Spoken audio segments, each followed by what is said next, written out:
Welcome back to Science with Sleepy, where curiosity drifts like starlight, and tonight's journey stretches across 2 full hours, because the universe never runs out of wonders. Imagine the lights dimmed low, a gentle hum of ambient sound behind my voice, and your favorite blanket pulled close, as we drift into one of the most profound questions about energy and our future. Picture this: you step outside on a sunny day. The sun beats down on your skin, warming you. You might feel its power, but have you ever stopped to think about just how much energy is pouring down from that star? Every second, the sun releases more energy than humanity has used in its entire history, and we capture almost none of it. What if we could change that? What if we could capture all the sun's energy that reaches Earth? What would that mean for our planet, for our civilization, for our future? This isn't just a thought experiment. It's a question about the limits of technology, the nature of energy, and the future of human civilization. The sun is a nuclear fusion reactor, 93 million miles away, converting hydrogen into helium, and releasing enormous amounts of energy in the process. Every second, it releases about 3.8 times 10 to the 26th power watts of power.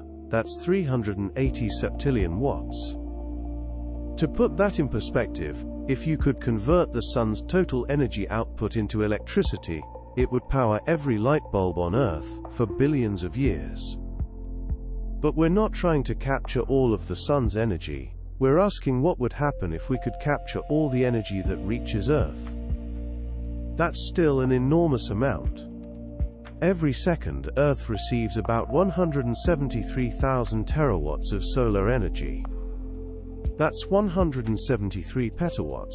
To put that in perspective, humanity currently uses about 18 terawatts of energy per year. So in just 1 second, Earth receives enough solar energy to power all of human civilization for about 9,600 years. As we drift through this 2-hour exploration, we'll discover how much energy the sun actually sends to Earth, what technologies we'd need to capture it all, what challenges we'd face, and what the world would look like if we succeeded. We'll explore the physics of solar energy, the engineering challenges, the environmental impacts, and the profound changes this would bring to human civilization. The study of solar energy is one of the most active areas in modern science and engineering. Every year, new solar panels become more efficient, new materials are discovered, and new ways of capturing sunlight are developed. But capturing all of the sun's energy is a challenge of a completely different scale. It would require technologies we haven't invented yet, materials we haven't discovered, and infrastructure we can't even imagine. This question touches on some of the deepest challenges in science and engineering. It connects to the physics of light and energy, to the limits of materials science, to the challenges of energy storage and distribution, and to the future of human civilization. As we explore this question tonight, we're not just learning about solar energy. We're learning about the limits of technology, the nature of energy, and what might be possible in the future. So settle in, let your breathing slow, and let your mind drift with me into the world of solar energy, advanced technology, and the future of human civilization. We're about to explore what happens when we imagine capturing every photon of sunlight that reaches Earth, when we imagine a world powered entirely by the sun, and when we imagine technologies that don't exist yet but might one day. The journey begins now, and it will take us places no human has ever been, to technologies we can only dream of, and to questions that have no easy answers. Chapter 1. The Sun's Gift. To understand what it would mean to capture all the sun's energy, we first need to understand how much energy the sun actually sends to Earth. The numbers are staggering, almost beyond comprehension. But let's try to wrap our minds around them. The sun is a star, a massive ball of hot plasma, held together by gravity. It's so large that you could fit 1.3 million Earths inside it. At its core, temperatures reach about 15 million degrees Celsius, hot enough to fuse hydrogen atoms into helium. This fusion process releases enormous amounts of energy in the form of light and heat. This energy radiates outward from the Sun's core, through its layers, and into space. The journey of energy from the Sun's core to Earth takes a long time. Energy created in the core doesn't immediately escape. Instead, it bounces around inside the Sun, absorbed and re-emitted countless times by atoms. A single photon might take tens of thousands of years to work its way from the core to the surface. But once it reaches the surface, it travels at the speed of light, taking just 8 minutes to reach Earth. The Sun's total power output is about 3.8 times 10 to the 26th power watts. That's 380 septillion watts. Written out, that's 380 septillion watts. This is an almost unimaginably large number. To put it in perspective, if you could somehow capture all of this energy, you could power every device on Earth for billions of years. The Sun releases more energy in 1 second than humanity has used in its entire history. But here's something even more remarkable. The Sun has been doing this for billions of years. Every second, for 4.6 billion years, the Sun has been converting hydrogen into helium, releasing energy, and it will continue doing this for billions of years to come. The total amount of energy the Sun has released over its lifetime is beyond comprehension, numbers so large they lose all meaning. But we're not trying to capture all of the Sun's energy, we're asking what would happen if we could capture all the energy that reaches Earth. This is still an enormous amount, but it's a more manageable question. The amount of solar energy that reaches Earth depends on several factors.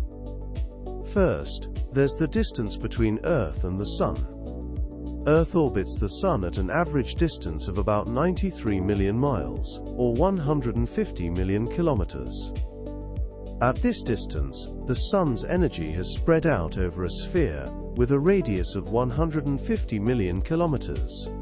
The surface area of this sphere is enormous, and Earth intercepts only a tiny fraction of it. Second, Earth is a sphere, not a flat disk. This means that at any given moment, only half of Earth is facing the Sun, the other half is in darkness. And even on the sunlit side, the angle at which sunlight hits the surface varies. At the equator, sunlight hits directly, providing maximum energy. At the poles, sunlight hits at a shallow angle, providing less energy per square meter. Third, Earth's atmosphere absorbs and scatters some of the sunlight before it reaches the surface. Clouds reflect sunlight back into space. Dust and water vapor absorb some wavelengths of light. The ozone layer absorbs ultraviolet radiation. All of this reduces the amount of solar energy that actually reaches the ground. Despite all these factors, the amount of solar energy that reaches Earth is still enormous. On average, Earth receives about 1,366 watts per square meter at the top of the atmosphere. This is called the solar constant, though it's not actually constant. It varies slightly as Earth's distance from the Sun changes throughout the year. But this is the energy at the top of the atmosphere. By the time sunlight reaches the surface, it's been reduced by atmospheric absorption and scattering. On a clear day at sea level, with the Sun directly overhead, you might receive about 1,000 watts per square meter. That's enough to power 10 100-watt light bulbs for every square meter of ground. The total amount of solar energy that reaches Earth's surface is difficult to calculate, precisely because it varies with location, time of day, season and weather. But scientists have made precise measurements using satellites and ground-based instruments. According to data from the University of California, Davis, NASA, and other research institutions, Earth receives approximately 174 petawatts, or 1.74 times 10 to the 17th power watts, continuously at the top of the atmosphere. This is equivalent to about 5.49 times 10 to the 24th power joules annually, or 5.49 million exajoules. After accounting for atmospheric reflection and absorption, approximately 30% of this energy is reflected back into space by clouds, ice, and other surfaces. An additional 20% is absorbed by the atmosphere. According to research from Columbia University and NASA, roughly 50%, or about 47%, according to some measurements, reaches Earth's surface. In annual terms, Earth's surface receives approximately 3.85 million exajoules of solar energy per year. To put these numbers in perspective, global primary energy consumption in 2024 was approximately 186,000 terawatt-hours, which equals about 670 exajoules according to the International Energy Agency and other sources. Some sources report consumption as 624.9 million terajoules, 624.9 exajoules, or 620 exajoules, but the range is consistent, around 620 to 670 exajoules. This means the solar energy reaching Earth's surface in a single year is over 700 times greater than the total energy consumed by humanity in 2024. Some calculations put this ratio even higher. Over 8,000 times greater, the Sun delivers more energy to Earth in 1 hour than humanity consumes in an entire year. To put this in perspective, humanity currently uses about 186,000 terawatt-hours of energy per year globally, which equals approximately 670 exajoules. But solar energy is measured continuously. Earth receives 174 petawatts every second. So in 1 second, Earth receives about 260 times more energy than humanity uses in an entire year. In 1 hour, Earth receives enough solar energy to power all of human civilization for an entire year. The solar energy reaching Earth in a single year is over 700 times greater than total global energy consumption. These numbers are so large they're hard to comprehend. Our minds aren't built to grasp such enormous scales. But let's try some comparisons to make these numbers more tangible. The total amount of energy stored in all the fossil fuels on Earth, all the coal, oil, and natural gas, is estimated to be about 36,000 exajoules. An exajoule is 10 to the 18th power joules, or a billion joules. That's all the energy we've extracted from the ground over centuries of mining and drilling. The Sun delivers this much energy to Earth in just 40 minutes. Think about that. In less than an hour, the Sun sends us more energy than all the fossil fuels that have ever existed. Or consider this.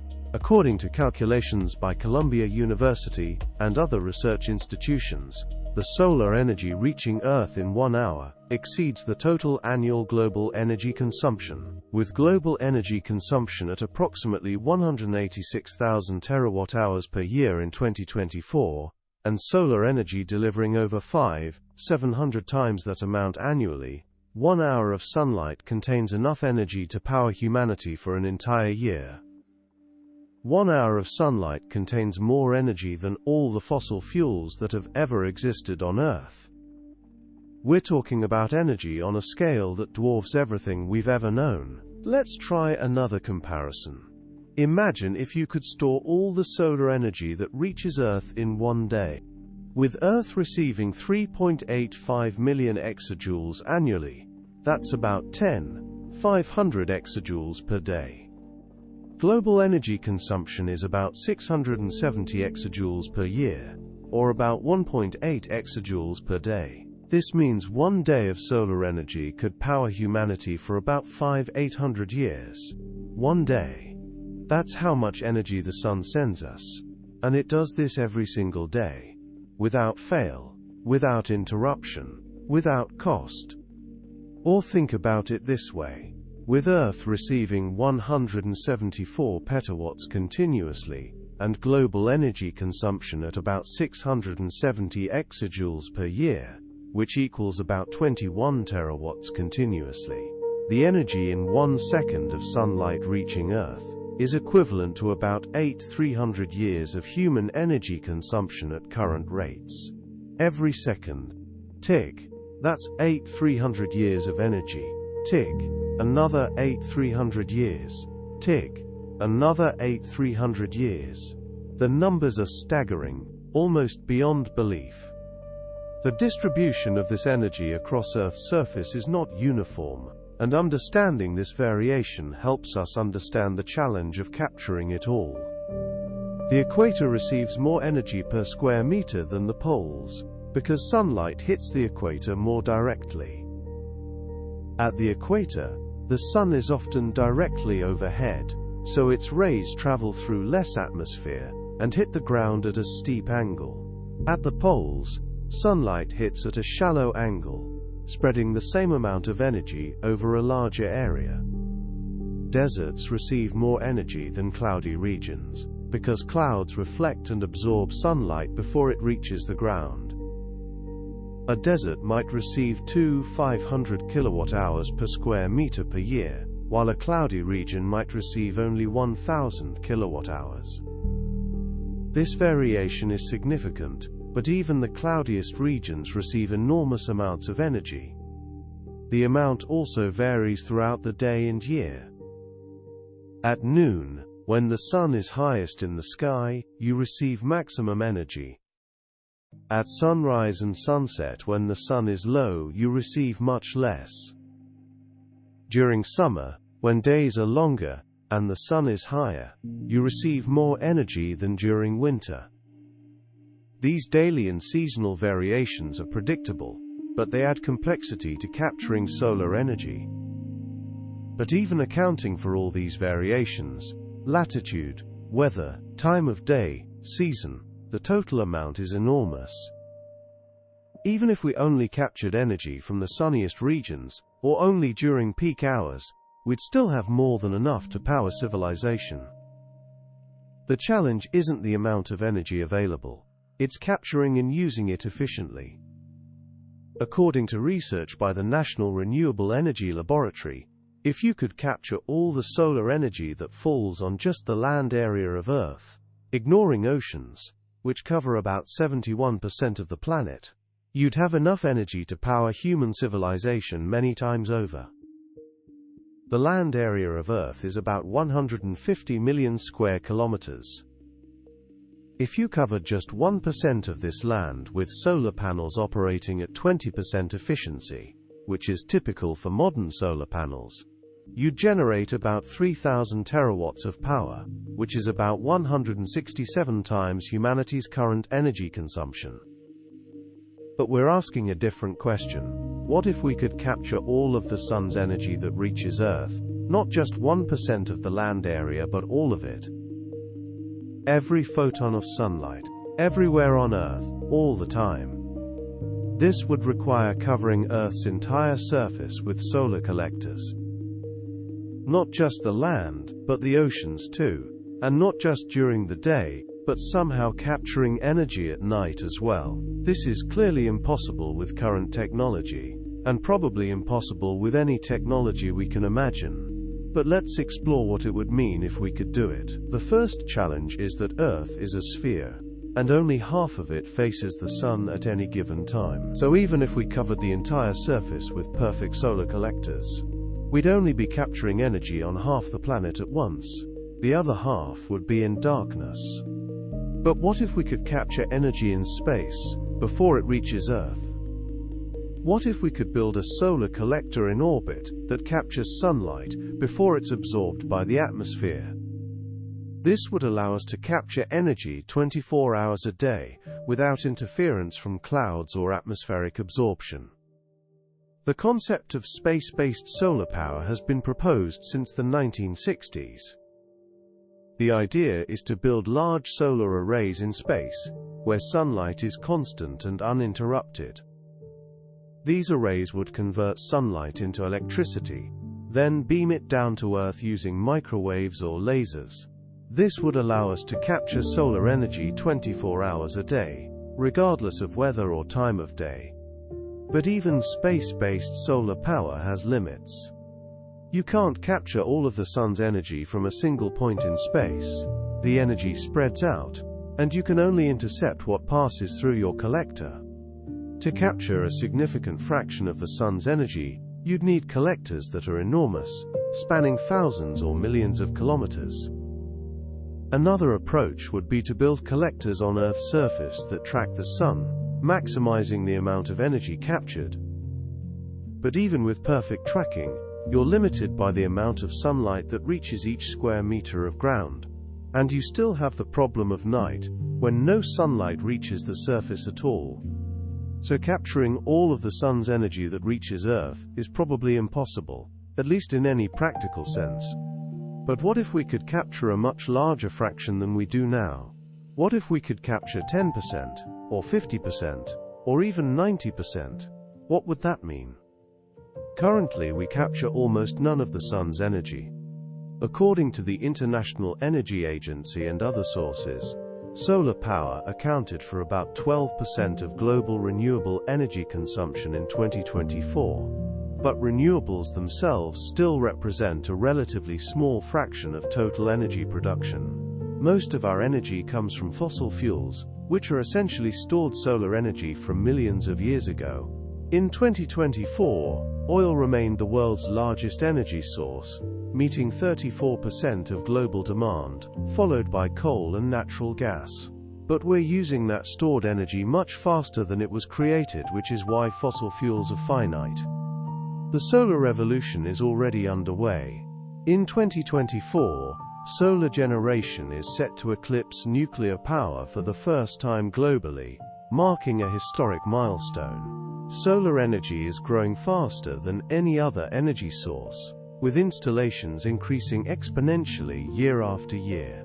According to the U.S. Energy Information Administration, the cost of solar panels dropped from about $3.50 per watt in 2010 to less than 20 cents per watt in 2024, a reduction of more than 94%. According to a 2024 UN report, renewables accounted for 92.5% of all newly installed electric capacity worldwide, with solar and wind power becoming 41% and 53% cheaper than fossil fuels respectively. What was once a niche technology is becoming a mainstream energy source, transforming how we power our world. If we could capture even 10% of the solar energy that reaches Earth, we'd have more than enough energy to power all of human civilization many times over. We'd have so much energy that we could do things that are currently impossible, like desalinating seawater on a massive scale, synthesizing fuels from air and water, or even terraforming other planets. But capturing all of it, that would change everything. It would mean unlimited energy available everywhere all the time. It would mean the end of energy scarcity, the end of fossil fuels, and the beginning of a new era in human civilization. Chapter 2. The Journey So Far. Before we explore what it would take to capture all the sun's energy, let's take a moment to appreciate how far we've come. The story of solar energy is a remarkable journey from scientific curiosity to global transformation. The photovoltaic effect, the fundamental principle behind solar cells, was first discovered in 1839 by French physicist Edmond Becquerel. He was only 19 years old at the time, working in his father's laboratory. While experimenting with electrolytic cells, devices that use electricity to drive chemical reactions, he noticed something unexpected. When he exposed certain materials to light, they produced an electric current. This was a remarkable discovery, but Becquerel didn't fully understand what he had found. He observed the effect but couldn't explain it. The science of semiconductors didn't exist yet. The electron wouldn't be discovered for another 60 years. So Becquerel's discovery remained a curiosity, an interesting phenomenon without practical application. It would be more than a century before this discovery would be put to practical use. In the meantime, scientists continued to study the photoelectric effect, the related phenomenon where light knocks electrons out of materials. Albert Einstein won the Nobel Prize in 1921 for explaining this effect, showing that light behaves as particles called photons, each carrying a specific amount of energy. But it wasn't until the 1950s, with the development of semiconductor technology, that the photovoltaic effect could be harnessed. Scientists finally understood how to create materials that could convert light directly into electricity. The stage was set for a revolution that would transform how we generate power. The first practical solar cell was developed in 1954 by researchers at Bell Laboratories in New Jersey. Three scientists, Darrell Chapin, Calvin Fuller and Gerald Pearson, worked together to create a silicon solar cell that could actually generate useful amounts of electricity. Their first cell achieved about 6% efficiency, a breakthrough at the time, though far below what we achieve today. The Bell Labs team had been working on different problems. Chapin was trying to develop power sources for remote telephone equipment.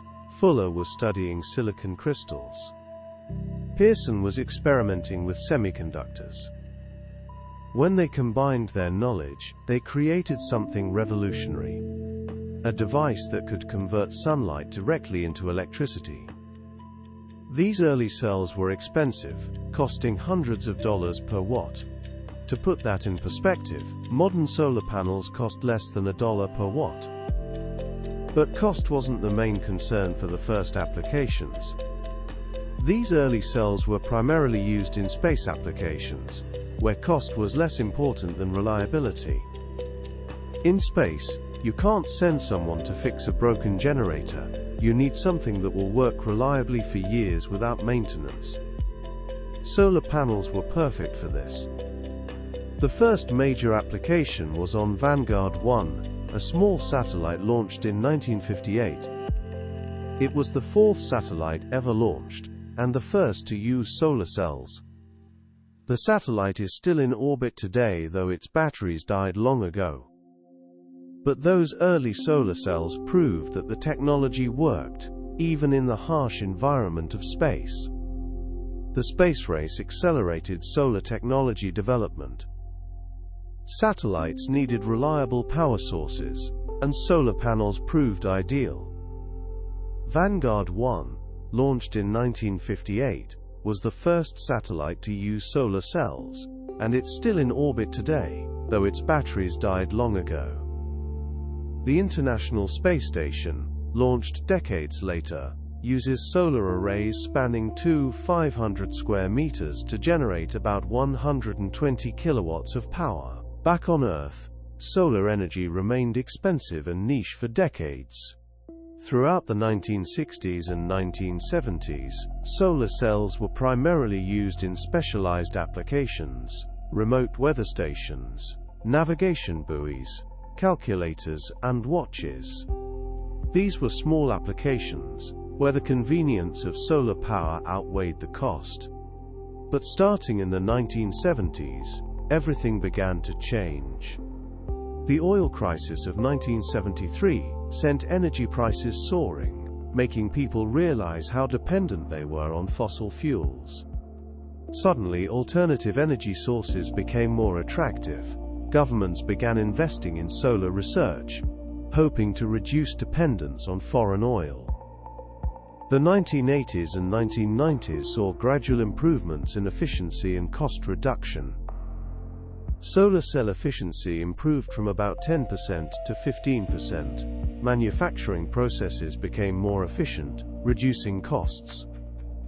But solar energy was still expensive, still a niche technology used primarily by people who valued environmental benefits over economic ones.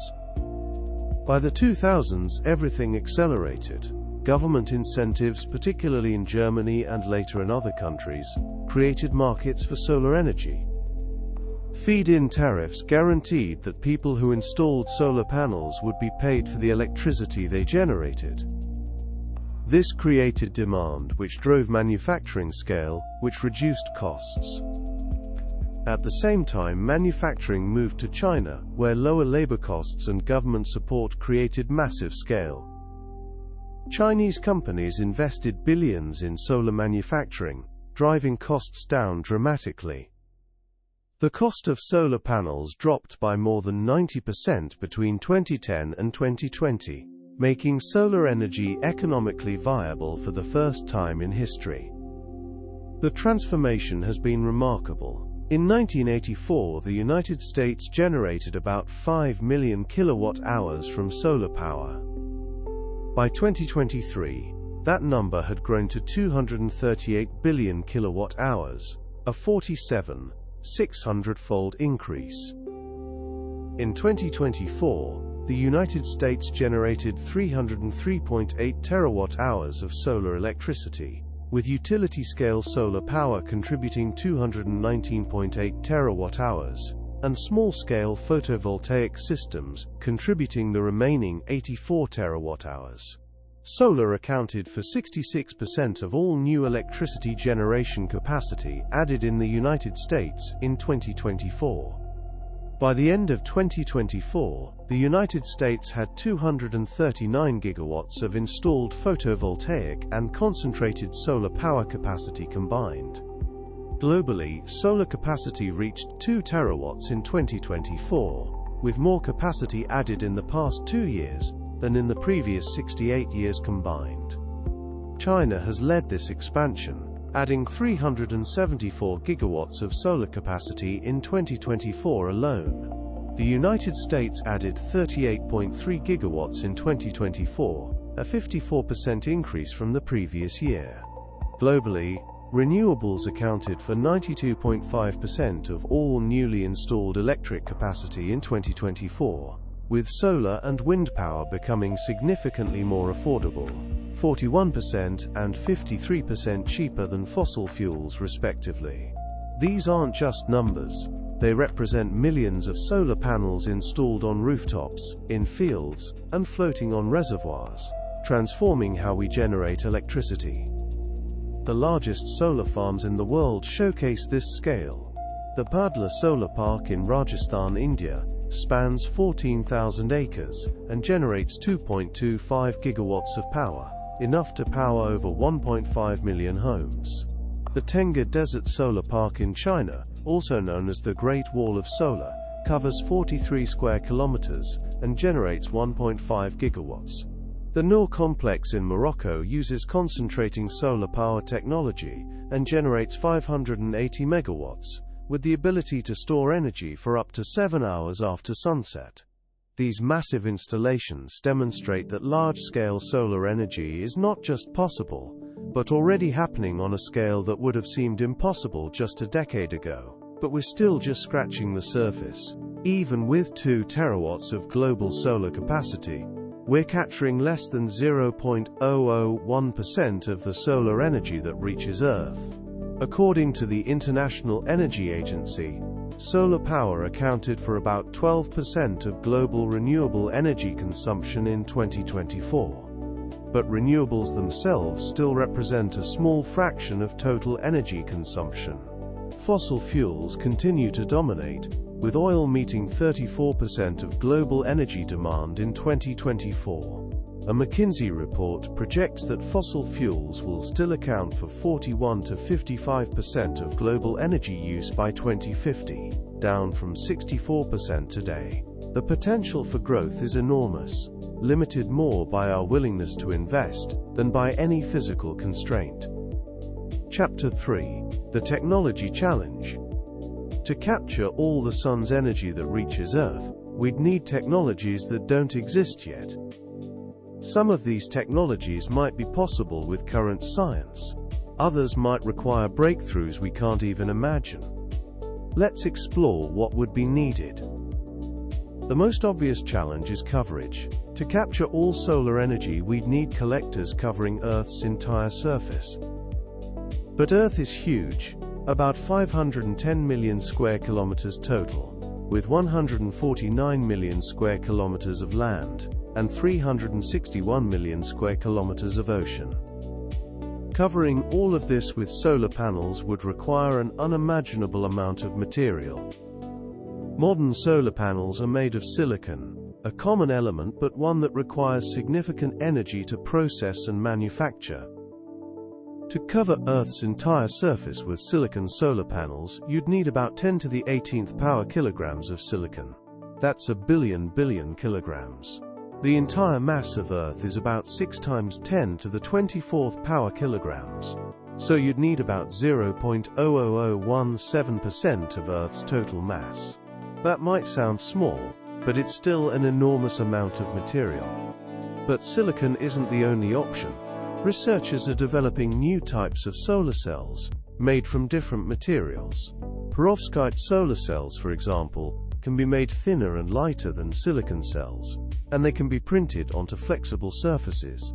Organic solar cells can be made from carbon-based materials, but all of these still require significant amounts of material to cover Earth's entire surface.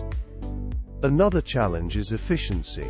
Modern solar panels convert only about 20 to 25% of sunlight into electricity. The rest is lost as heat or reflected light. To capture all of the sun's energy, we'd need panels that are 100% efficient, which violates the laws of thermodynamics. No device can convert 100% of incoming energy into useful work. But what if we didn't need 100% efficiency? What if we could capture energy in other ways? Solar thermal collectors, for example, capture sunlight as heat, which can then be used to generate electricity or provide heating. These can be more efficient than photovoltaic panels for certain applications, but they still can't capture 100% of incoming energy. The theoretical maximum efficiency for a solar cell is about 33.7% for a single-junction cell, according to the Shockley-Kaiser limit discovered in 1961. This limit comes from the fact that solar cells can only convert photons with energies above a certain threshold, and photons with too much energy lose the excess as heat. However, recent breakthroughs have pushed far beyond this limit.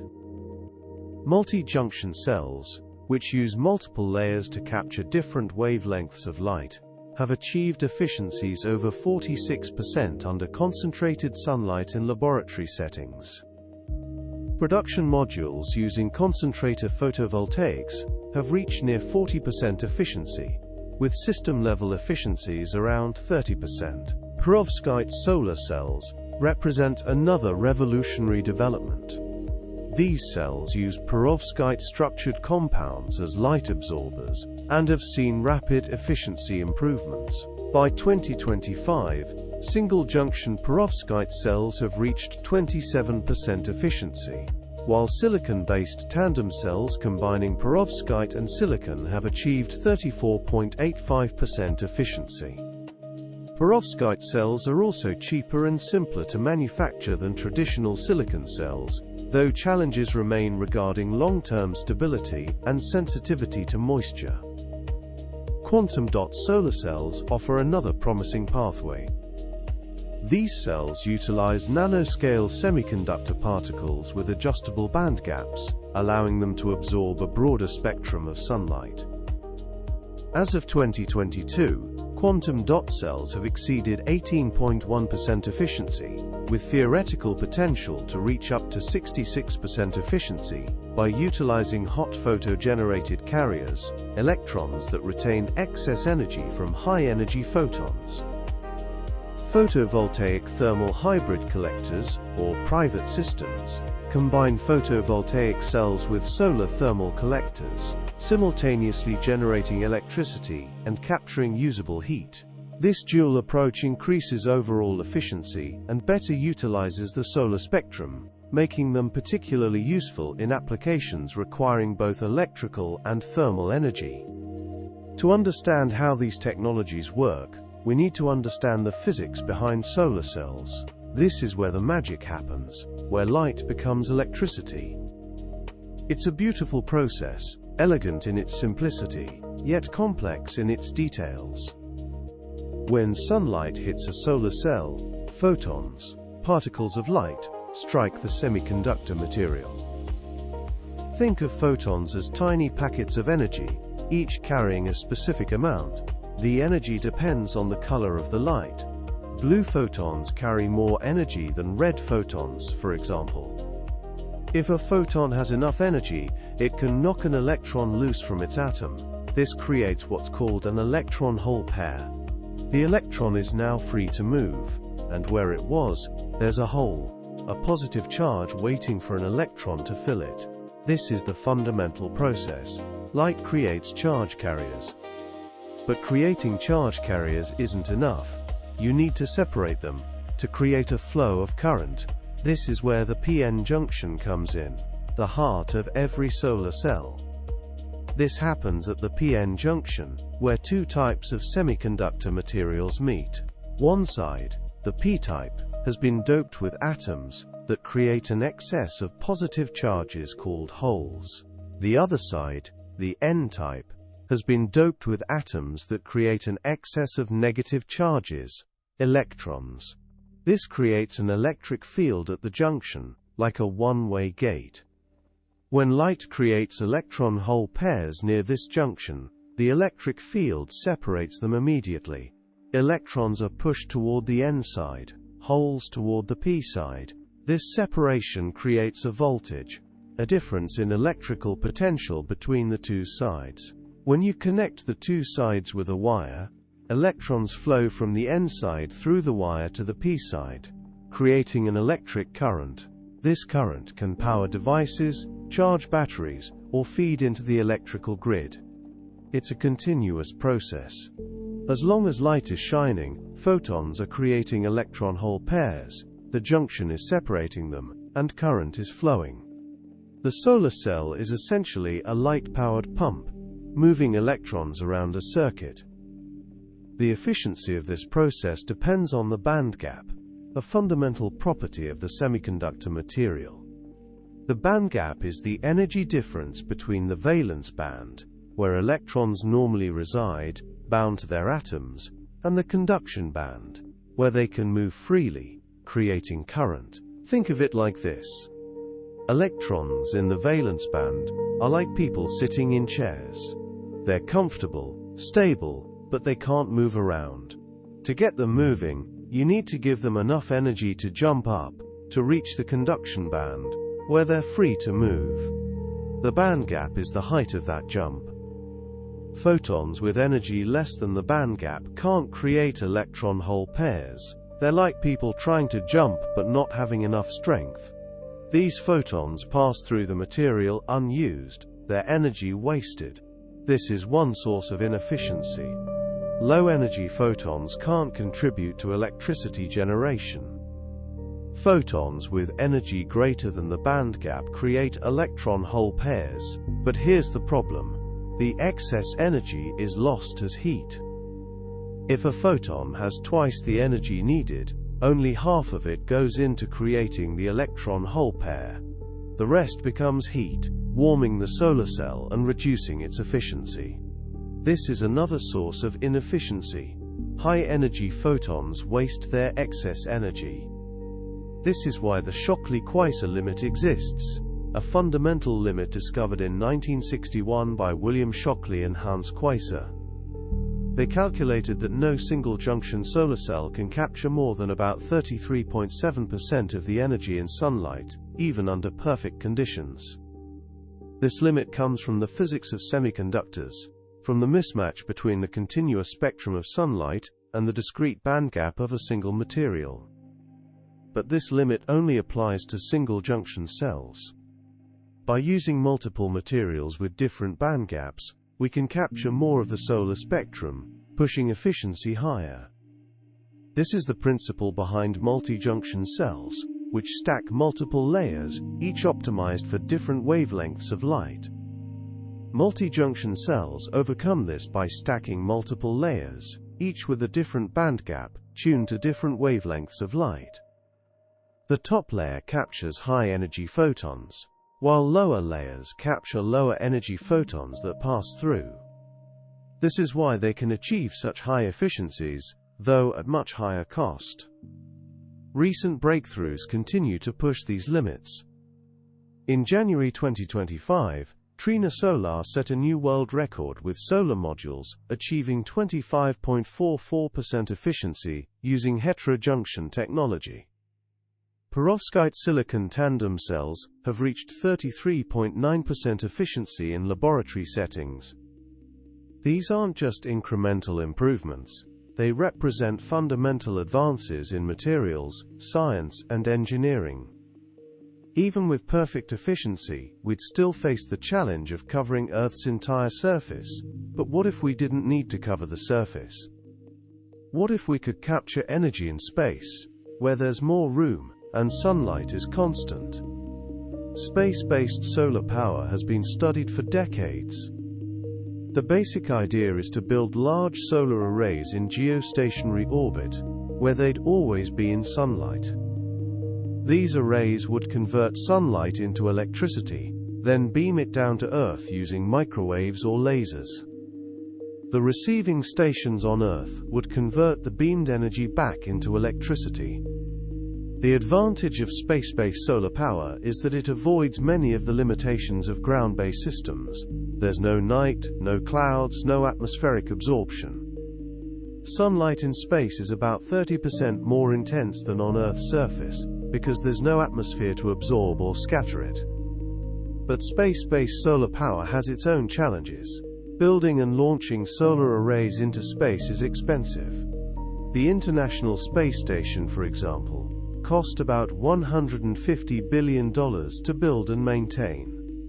A space-based solar power system would need to be much larger, spanning kilometers or even tens of kilometers. Another challenge is beaming energy down to Earth. Microwaves can pass through clouds and rain, but they need large receiving antennas on the ground. Lasers are more efficient but can be blocked by clouds. And both methods raise concerns about safety. What happens if a beam misses its target? But what if we could build collectors that are even larger?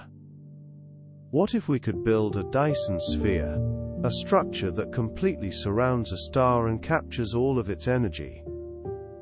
This concept was proposed by physicist Freeman Dyson in 1960, though he was thinking about advanced civilizations, not Earth.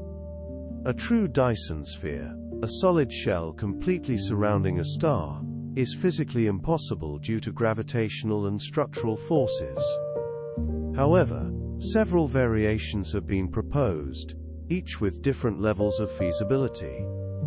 A Dyson swarm, consisting of millions or billions of independent solar collectors orbiting the Sun, is theoretically feasible. Each collector would be a massive solar array, perhaps kilometers across, positioned in various orbits around the Sun. This approach allows for incremental construction and avoids the structural problems of a solid shell.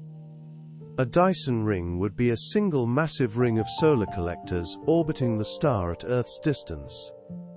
While simpler than a swarm, maintaining stability and alignment would be challenging. A Dyson bubble would use statites, hypothetical satellites that use solar sails to remain stationary relative to the star, forming a stationary shell without orbital mechanics issues. However, this would require materials and technology far beyond current capabilities. Recent research has explored whether Dyson spheres might be more stable in binary star systems, particularly where a smaller star orbits a larger companion. In such configurations, the gravitational dynamics could potentially help maintain the structure's position. Astronomers have even searched for evidence of such structures by looking for unusual infrared signatures. Dyson spheres would emit waste heat that could be detected.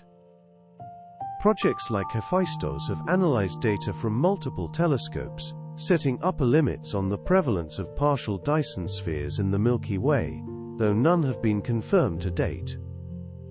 A Dyson swarm around the Sun would capture all of the Sun's energy, not just what reaches Earth. Calculations suggest that to capture even a significant fraction of the Sun's output, you'd need collectors with a total surface area roughly equal to Earth's orbit around the Sun, about 2.8 times 10 to the 23rd power square meters. This would require disassembling entire planets for materials. Mercury alone contains enough material for collectors covering about 1% of the Sun's output. To capture all of it, you'd need materials equivalent to several planets. Some theoretical models have even explored constructing Dyson spheres around black holes, utilizing energy from accretion disks and relativistic jets. This could provide substantial energy, sufficient to support advanced civilizations, though it remains purely speculative.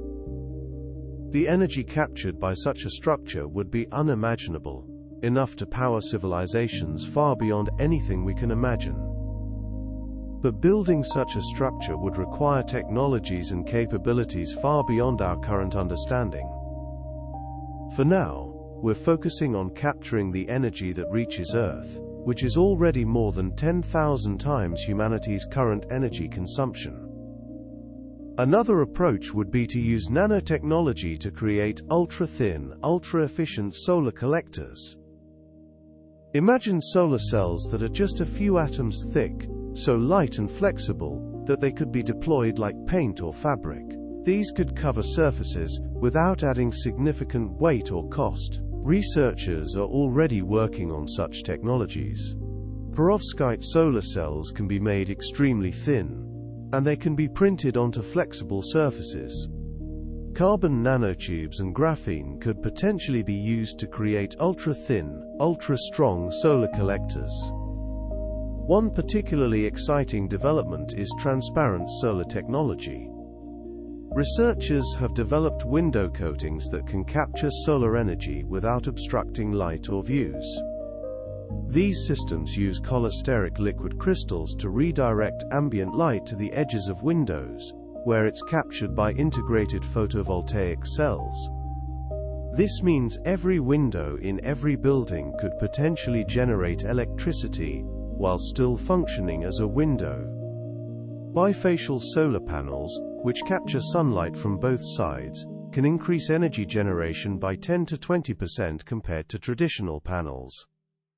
Agrivoltaics, the practice of combining agriculture with solar energy production, allows solar panels to be installed above crops, generating electricity while providing shade that can actually improve crop yields in hot climates. Floating solar arrays on reservoirs and lakes are another innovative approach, generating electricity while reducing water evaporation. But we're still far from being able to cover Earth's entire surface with such materials. Even with these advanced technologies, the scale required to capture all solar energy remains beyond our current capabilities. Even if we could build the collectors, we'd face another challenge: energy storage. This is perhaps the most critical challenge, because solar energy is intermittent. It's only available when the sun is shining. The sun rises in the morning, reaches its peak at noon, and sets in the evening. During the night, there's no sunlight at all. To power civilization 24 hours a day, we'd need to store excess energy during the day and release it at night. This is fundamentally different from fossil fuels, which can be burned whenever we need energy. With fossil fuels, we store energy in chemical form, in the bonds between atoms in coal, oil, or natural gas. We can extract that energy whenever we want, day or night, regardless of weather. But solar energy is different. It arrives continuously during the day, but we need it continuously, day and night. The challenge is storing enormous amounts of energy. If we're capturing all of the sun's energy, we'd be generating far more during the day than we could use. We'd need to store that excess and release it at night. But storing energy is difficult. Batteries are expensive and have limited capacity. Other storage methods have their own limitations. This is why energy storage is one of the most active areas of research in renewable energy. Currently, we store energy in batteries, but batteries are expensive and have limited capacity. Battery technology has improved dramatically in recent years, driven largely by the electric vehicle industry. Lithium-ion batteries, the same technology used in smartphones and laptops, have become the standard for grid-scale storage. But they're still expensive, and their capacity is limited. To store enough energy to power civilization through the night, we'd need batteries with enormous capacity. The largest battery storage facility in the world, the Moss Landing Energy Storage Facility in California, can store about 200 megawatt-hours of energy. That's enough to power about 300,000 homes for 4 hours. It's impressive, but it's a drop in the bucket compared to what we'd need. To put this in perspective, if we needed to store enough energy to power all of human civilization for one night, assuming global consumption of about 186,000 terawatt-hours per year, or about 510 terawatt-hours per day, we'd need storage capacity of about 510,000 gigawatt-hours. The Moss Landing facility stores 1.2 gigawatt-hours, so we'd need about 425,000 such facilities.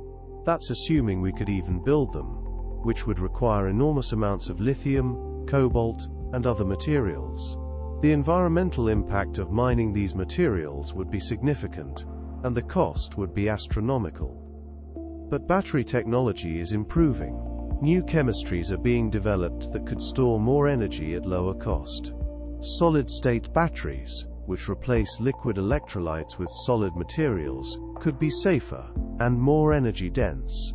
Flow batteries, which store energy in liquid electrolytes, could scale more easily.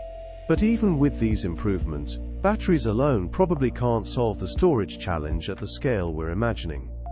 But there are other ways to store energy. Pumped hydroelectric storage uses excess electricity to pump water uphill, then releases it to generate electricity when needed. This is currently the largest form of grid-scale energy storage, with facilities capable of storing hundreds of gigawatt-hours. Compressed air energy storage compresses air in underground caverns, which can then be released to drive turbines when electricity is needed. Hydrogen production represents one of the most promising long-term storage solutions. Solar hydrogen panels perform artificial photosynthesis, using solar energy to split water into hydrogen and oxygen. The hydrogen can be stored indefinitely and used in fuel cells to generate electricity later, or burned directly as a clean fuel. This creates a closed-loop system where excess solar energy is converted into a storable chemical form. Concentrating solar power, or CSP, systems can store thermal energy directly. These systems use mirrors to concentrate sunlight, heating a fluid that can be stored in insulated tanks. The stored heat can then generate electricity for hours, or even days after the sun sets, providing a form of built-in energy storage. If we had unlimited solar energy, we could use some of it to produce hydrogen, which could then be stored and used as needed. We could synthesize fuels from carbon dioxide and water, creating a carbon-neutral fuel cycle. We could use excess energy to power industrial processes that don't need to run continuously, like desalination, carbon capture, or material synthesis. With truly unlimited energy, we could even afford to be inefficient with storage, using simple but energy-intensive methods like electrolysis and fuel synthesis. But the biggest challenge might be distribution. Even if we could capture all of the sun's energy, we'd need to get it to where it's needed. Energy isn't useful if it's generated in the middle of a desert, but needed in a city thousands of kilometers away. This would require a global energy grid, capable of transmitting enormous amounts of power across continents and oceans. Currently, we transmit electricity through power lines, but these lose energy over distance. As electricity flows through wires, some of it is converted to heat due to resistance. Over long distances, these losses can be significant, 5 to 10% or more. For the enormous amounts of energy we're talking about, even small losses would represent massive amounts of wasted energy. High-voltage direct current lines are more efficient than alternating current lines for long-distance transmission. They lose less energy over distance, making them ideal for transmitting power from remote solar farms to population centers. but they still have limits, and building them is expensive. To transmit the enormous amounts of energy we're talking about, we'd need new technologies, perhaps superconducting power lines that lose no energy, wires cooled to extremely low temperatures where electrical resistance disappears, or wireless power transmission on a massive scale, beaming energy through the air or through space. Or perhaps a completely different approach, generating energy locally, using small-scale solar systems that don't require long-distance transmission. All of these challenges are enormous, and some might be insurmountable. The scale we're talking about is beyond anything humanity has ever attempted. But let's imagine we could overcome them. What would the world look like if we could capture all of the sun's energy that reaches Earth? The transformation would be profound, touching every aspect of human life. Chapter 4: The Energy Revolution. If we could capture all of the sun's energy that reaches Earth, it would trigger the most profound revolution in human history. Energy would become essentially free and unlimited. This would change everything about how we live, work, and interact with our planet. It's hard to overstate how transformative this would be. Think about how energy shapes your daily life. You wake up in a heated or cooled home, powered by electricity. You cook breakfast using gas or electricity. You drive to work using gasoline or electricity. You use computers, phones, lights, appliances, all powered by energy. Energy is woven into every aspect of modern life, so deeply that we often take it for granted. Currently, energy is expensive and limited. We pay for electricity, for gasoline, for heating. Energy costs are a significant part of most people's budgets. In the United States, the average household spends about $2,000 per year on energy. In many developing countries, energy costs consume an even larger portion of income. Energy scarcity limits what we can do. We can't afford to heat our homes as much as we'd like, or drive as far as we'd like, or use electricity as freely as we'd like. But if we could capture all solar energy, these constraints would disappear. Energy would become so abundant that cost would become irrelevant. We could heat and cool our homes to perfect comfort without worrying about bills. We could travel freely without worrying about fuel costs.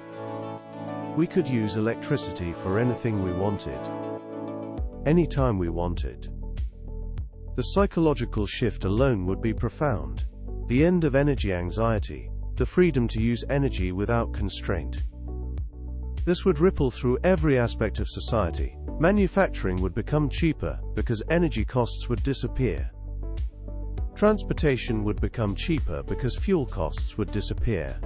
Food production would become cheaper because irrigation, processing, and transportation would cost less. The cost of almost everything would decrease, because energy is embedded in the cost of almost everything we produce and consume. The first and most obvious change would be in electricity generation. Currently, we generate electricity from fossil fuels, nuclear power, hydroelectric dams, wind, and solar. If we could capture all solar energy, we wouldn't need any of these other sources. We could power everything with sunlight. This would mean the end of fossil fuels. No more coal mines scarring the landscape. No more oil wells drilling into the earth. No more natural gas pipelines crisscrossing continents. The entire fossil fuel industry, which employs millions of people and generates trillions of dollars in revenue, would become obsolete.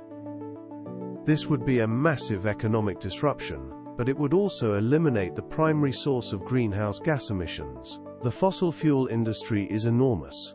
It spans the globe, from oil fields in Saudi Arabia to coal mines in China, to natural gas fields in Russia. Millions of people work in extraction, transportation, refining, and distribution. Trillions of dollars of infrastructure pipelines, refineries, power plants would become worthless overnight. The economic disruption would be unprecedented, but so would the environmental benefits. According to the International Energy Agency and other sources, fossil fuels currently account for about 64% of global energy consumption, with oil meeting 34% of global demand in 2024. A McKinsey report projects that fossil fuels will still account for 41 to 55% of global energy use by 2050, down from 64% today. Burning these fuels releases carbon dioxide, which traps heat in Earth's atmosphere and causes climate change. Every year, we burn billions of tons of fossil fuels, releasing billions of tons of carbon dioxide into the atmosphere. This has been happening for over a century, accumulating in the atmosphere and warming the planet. If we could power everything with solar energy, we'd eliminate these emissions completely.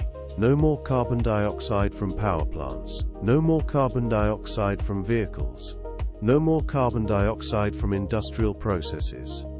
The atmosphere would begin to heal, carbon dioxide levels would begin to decline, and climate change would slow and eventually reverse. This wouldn't happen overnight.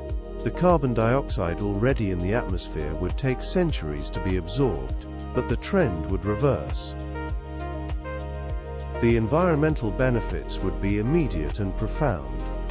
Solar power generation produces no direct carbon emissions, no sulfur dioxide, no nitrogen oxides, and no particulate matter.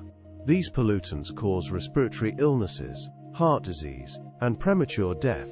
According to the U.S. Energy Information Administration, solar photovoltaic systems produce zero emissions during operation. According to research by Energy Sage, replacing fossil fuel generation with solar power can have the same emissions reduction effect as planting 125 trees annually per household. A typical residential solar system can offset 3 to 4 tons of carbon dioxide per year, equivalent to not driving about 7,000 to 9,000 miles. The widespread adoption of solar energy would dramatically improve air quality, reducing respiratory illnesses and premature deaths caused by air pollution. But the benefits go beyond emissions. Fossil fuel extraction is destructive. Coal mining strips away mountaintops and leaves behind toxic waste. Oil drilling spills pollute oceans and coastlines. Fracking contaminates groundwater. All of this would end. The land could be restored, the water could be cleaned, and ecosystems could recover. The environmental transformation would be visible from space. Fewer mines, fewer wells, cleaner air, clearer water. But the changes would go far beyond electricity. With unlimited energy, we could do things that are currently impossible or too expensive. The constraints that limit what we can do would disappear, opening up possibilities we can barely imagine. We could desalinate seawater on a massive scale, turning oceans into sources of fresh water. Currently, desalination is expensive because it requires a lot of energy. But with unlimited solar energy, we could desalinate seawater cheaply and on a massive scale. This would solve water shortages in many parts of the world, allowing agriculture to expand into currently arid regions. Deserts could bloom, not just with solar panels, but with crops and forests. The transformation would be visible from space, green spreading across currently brown landscapes. We could extract carbon dioxide from the atmosphere and convert it into useful materials. Direct air capture technology exists today, but it's expensive because it requires a lot of energy. With unlimited solar energy, we could scale this up dramatically, removing billions of tons of carbon dioxide from the atmosphere each year. We could convert it into fuels, plastics, building materials, or even diamonds. The carbon dioxide that's currently warming the planet could become a resource, a raw material for manufacturing. We could synthesize fuels, plastics, and other materials from air and water. Using solar energy, we could split water into hydrogen and oxygen, then combine hydrogen with carbon dioxide to create synthetic fuels. These fuels would be carbon neutral. They'd release carbon dioxide when burned, but that carbon dioxide came from the atmosphere in the first place. We could create a closed-loop system, where carbon cycles between the atmosphere and fuels without accumulating. We could also synthesize plastics and other materials from carbon dioxide and water. Instead of extracting oil from the ground to make plastics, we could make them from air. This would eliminate the need for fossil fuels as feedstocks for manufacturing, not just as energy sources. The entire petrochemical industry could be transformed, moving from extraction to synthesis. The implications are profound. Currently, we extract oil from the ground, refine it into various products, use those products, and then discard them. It's a linear process. Extract, use, discard. But with unlimited solar energy, we could create a circular process. We'd extract carbon dioxide from the air, combine it with hydrogen from water, and create the same products. When those products are discarded, they could be broken down and remade, creating a closed loop. This would eliminate the need for fossil fuels entirely, not just as energy sources but as raw materials. The petrochemical industry, which currently depends on oil and gas, could be completely transformed. Instead of drilling for oil, we'd be pulling carbon dioxide from the air. Instead of refining crude oil, we'd be synthesizing molecules. The entire supply chain would change, from extraction to synthesis. But this would require enormous amounts of energy. Synthesizing materials from basic elements is energy intensive. Currently, it's cheaper to extract oil from the ground than to synthesize materials from air. But with unlimited solar energy, cost wouldn't matter.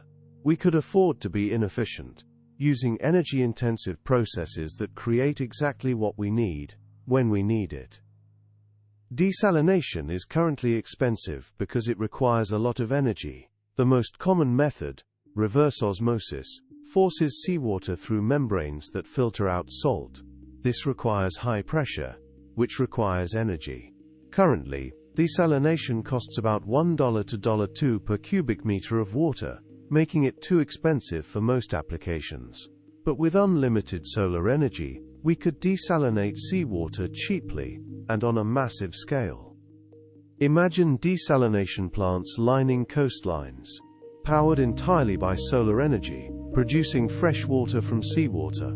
This would solve water shortages in many parts of the world, allowing agriculture to expand into currently arid regions.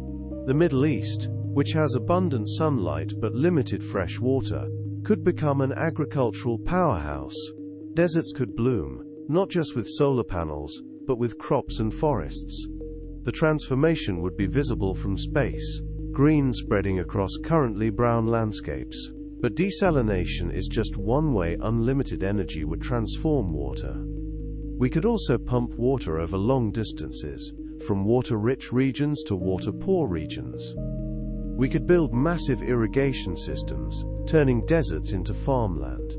We could create artificial rivers and lakes, reshaping landscapes to support human needs. Water, like energy, would become abundant and accessible. Solar energy also offers significant water conservation benefits. Unlike traditional power plants, which consume vast amounts of water for cooling, a typical coal or nuclear plant can use 20,000 to 60,000 gallons of water per megawatt hour. Photovoltaic solar systems use almost no water during operation.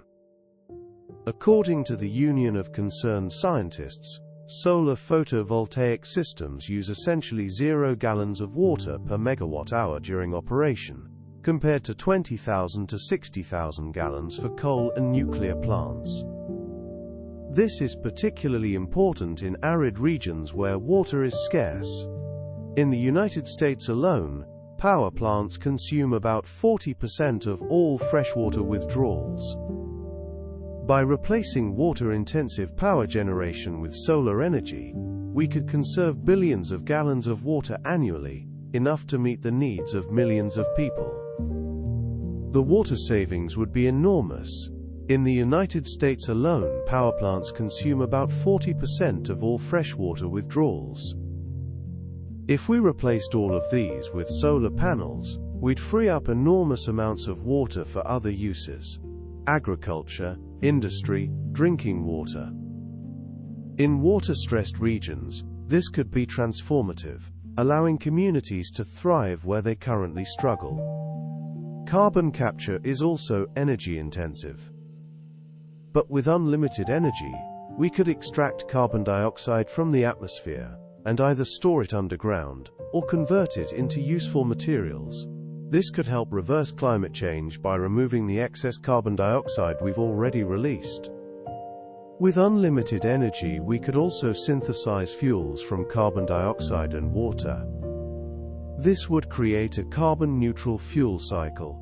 We'd extract carbon dioxide from the air, combine it with hydrogen from water, and create fuels that release carbon dioxide when burned, creating a closed loop with no net emissions. But perhaps the most profound change would be in transportation. Currently, most vehicles run on fossil fuels. But with unlimited solar energy, we could power everything with electricity. Electric vehicles would become the norm, and we could even electrify aeroplanes and ships, which currently rely on fossil fuels. Electric aeroplanes are already being developed, but they're limited by battery capacity. Batteries are heavy, and weight is critical in aviation. Current electric aeroplanes can only fly short distances with limited payloads. But with unlimited energy, we could overcome these limitations in several ways. We could use solar energy to produce hydrogen, which has much higher energy density than batteries. Hydrogen fuel cells could power aeroplanes for long distances, with only water as a byproduct. Or we could use solar energy to produce synthetic fuels, carbon-neutral fuels that work in existing jet engines but are made from air and water. This would allow aeroplanes to fly long distances without emissions, using infrastructure that already exists. We could also develop new types of aircraft designed specifically for solar power. Solar-powered airplanes already exist. Solar Impulse 2 flew around the world using only solar energy. But these are slow and can only carry light payloads. With unlimited solar energy and better technology, we could build solar-powered aircraft that are faster and can carry more. Or, we could develop hybrid systems that use solar energy to extend range, charging batteries during flight. With unlimited energy, we could also revolutionize space travel in ways that are hard to imagine. Currently, space travel is limited by the amount of fuel we can carry. Rockets are essentially controlled explosions, burning fuel to generate thrust. Once that fuel is gone, the rocket can't accelerate anymore. This limits how far and fast we can travel, constraining humanity to a tiny corner of our solar system. But if we could capture solar energy in space and use it to power spacecraft, everything would change. We could build spacecraft that don't need to carry fuel, that can accelerate continuously for months or years, reaching speeds that chemical rockets could never achieve. We could build space stations that are self-sufficient, powered entirely by solar energy. We could colonize other planets, establishing permanent settlements powered by the sun. We could even travel to other stars, using solar sails or ion engines powered by solar energy, accelerating for decades until we reach incredible speeds. But unlimited energy would also enable technologies we can barely imagine. The constraints that limit what we can build would disappear, opening up possibilities that seem like science fiction today. We could build massive structures like space elevators, cables stretching from Earth's surface to space, allowing us to lift materials into orbit without rockets. Or orbital rings, structures that orbit Earth, providing platforms for space stations, factories, or even cities. These structures would require enormous amounts of energy to build and maintain, but with unlimited solar energy, they'd be feasible. We could terraform other planets, making them habitable for humans. Terraforming Mars, for example, would require warming the planet, creating an atmosphere and melting ice. This would require enormous amounts of energy, more than humanity currently uses in a year. But with unlimited solar energy, we could do this on a timescale of decades or centuries, rather than millennia. We could transform Mars from a cold, dead world into a warm, living one, powered entirely by the sun. We could build artificial intelligence systems that require enormous amounts of energy. Today's AI systems are already energy intensive, but they're limited by power consumption. With unlimited energy, we could build AI systems that are far more powerful, that can process information at scales we can't imagine. We could run simulations that model entire universes, create AI that matches or exceeds human intelligence, or build quantum computers that need extreme cooling and isolation. We could create virtual realities that are indistinguishable from reality. Virtual reality currently requires significant computing power, but with unlimited energy, we could create virtual worlds that are as detailed and interactive as the real world. People could live entire lives in virtual realities, experiencing things that are impossible in the physical world. The line between reality and simulation would blur, creating new forms of existence and experience. However, unlimited energy would also create new challenges. If energy is free, what happens to the energy industry?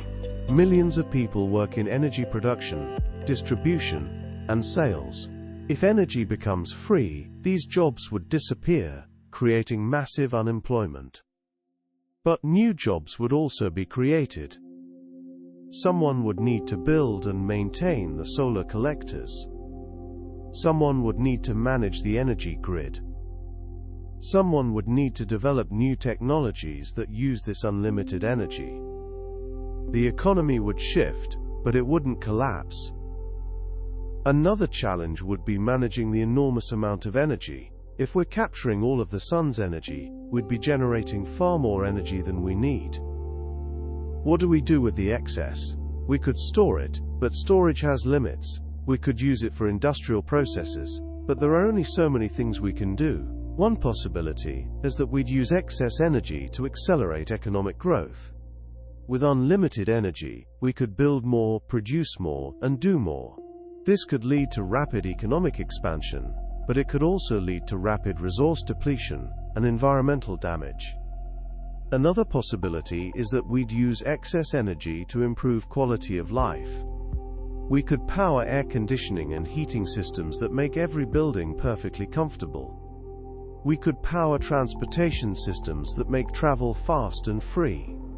We could power communication systems that connect everyone on the planet.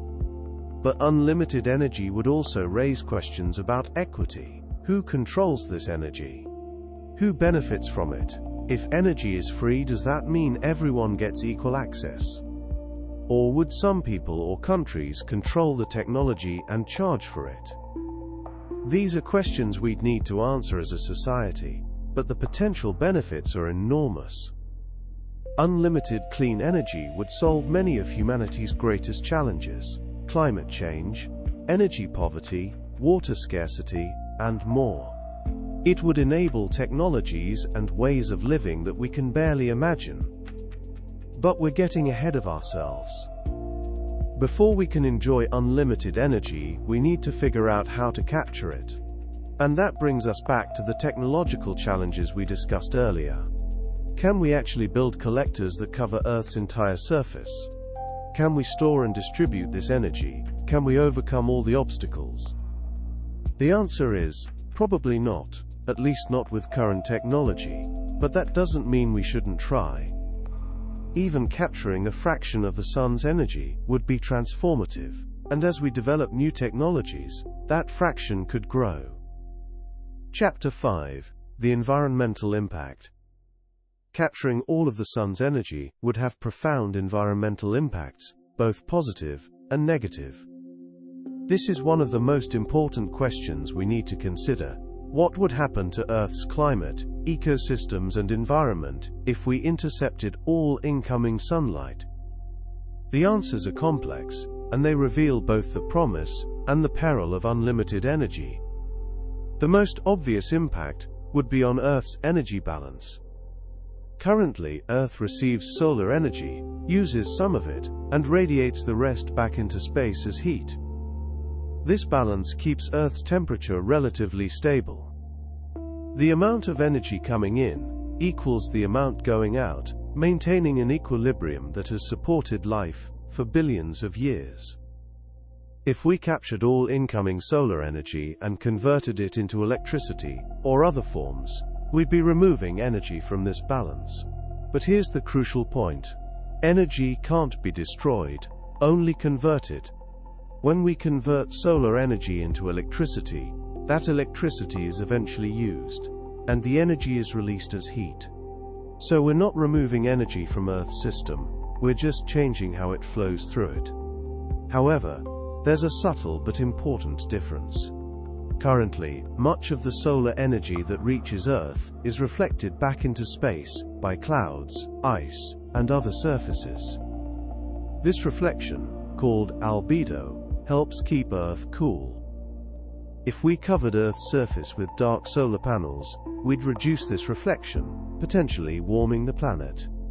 This is a real concern, and it's one reason why capturing all solar energy might not be desirable, even if it were possible. But here's the key point.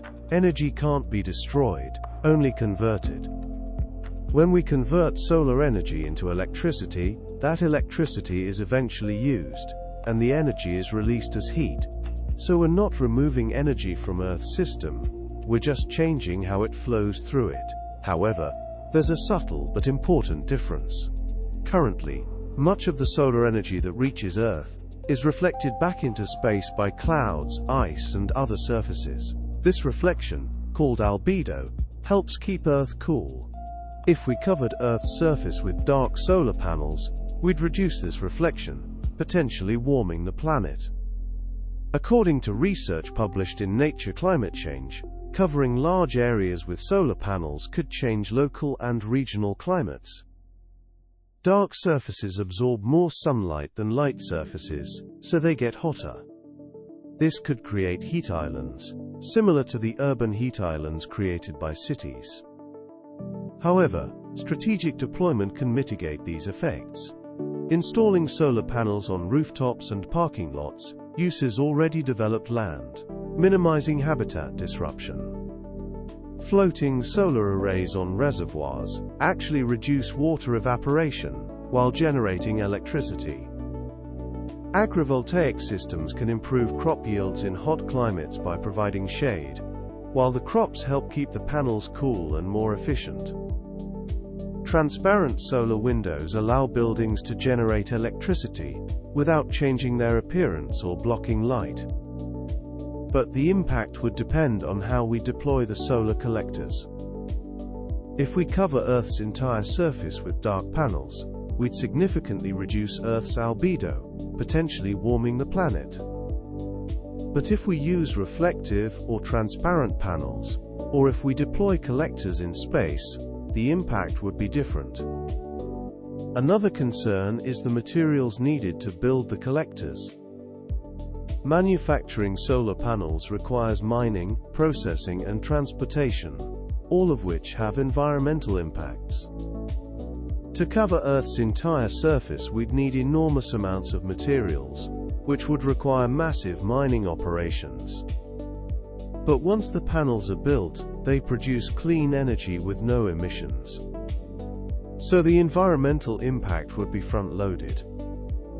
Most of the damage would happen during construction, then the system would run cleanly for decades.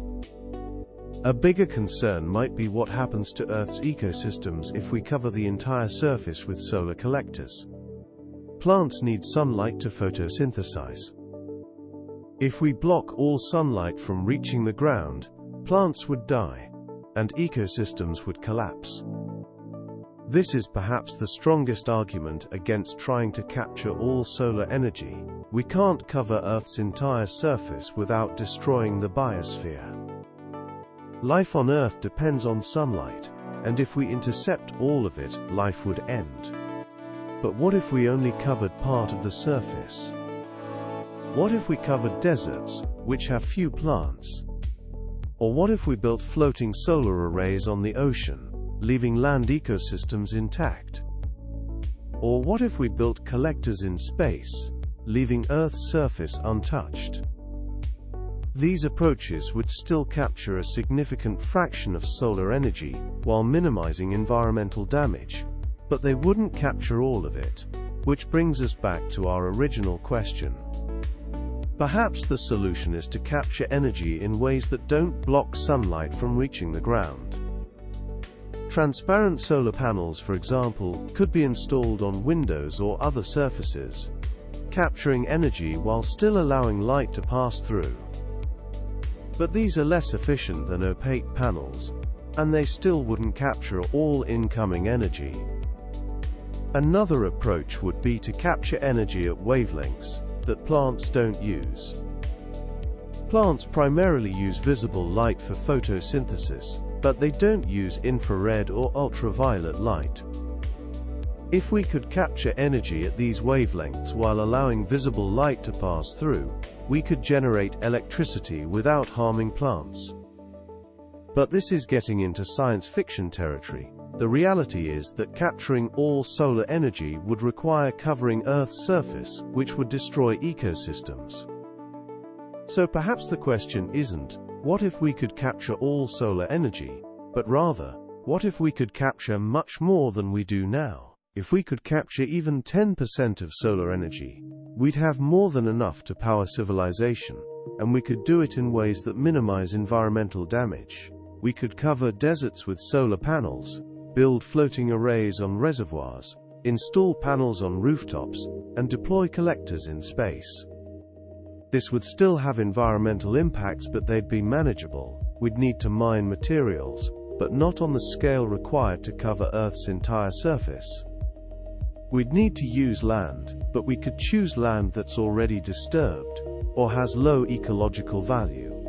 We'd need to manage waste when panels reach the end of their lives, but we could develop recycling programs. The environmental benefits would be enormous.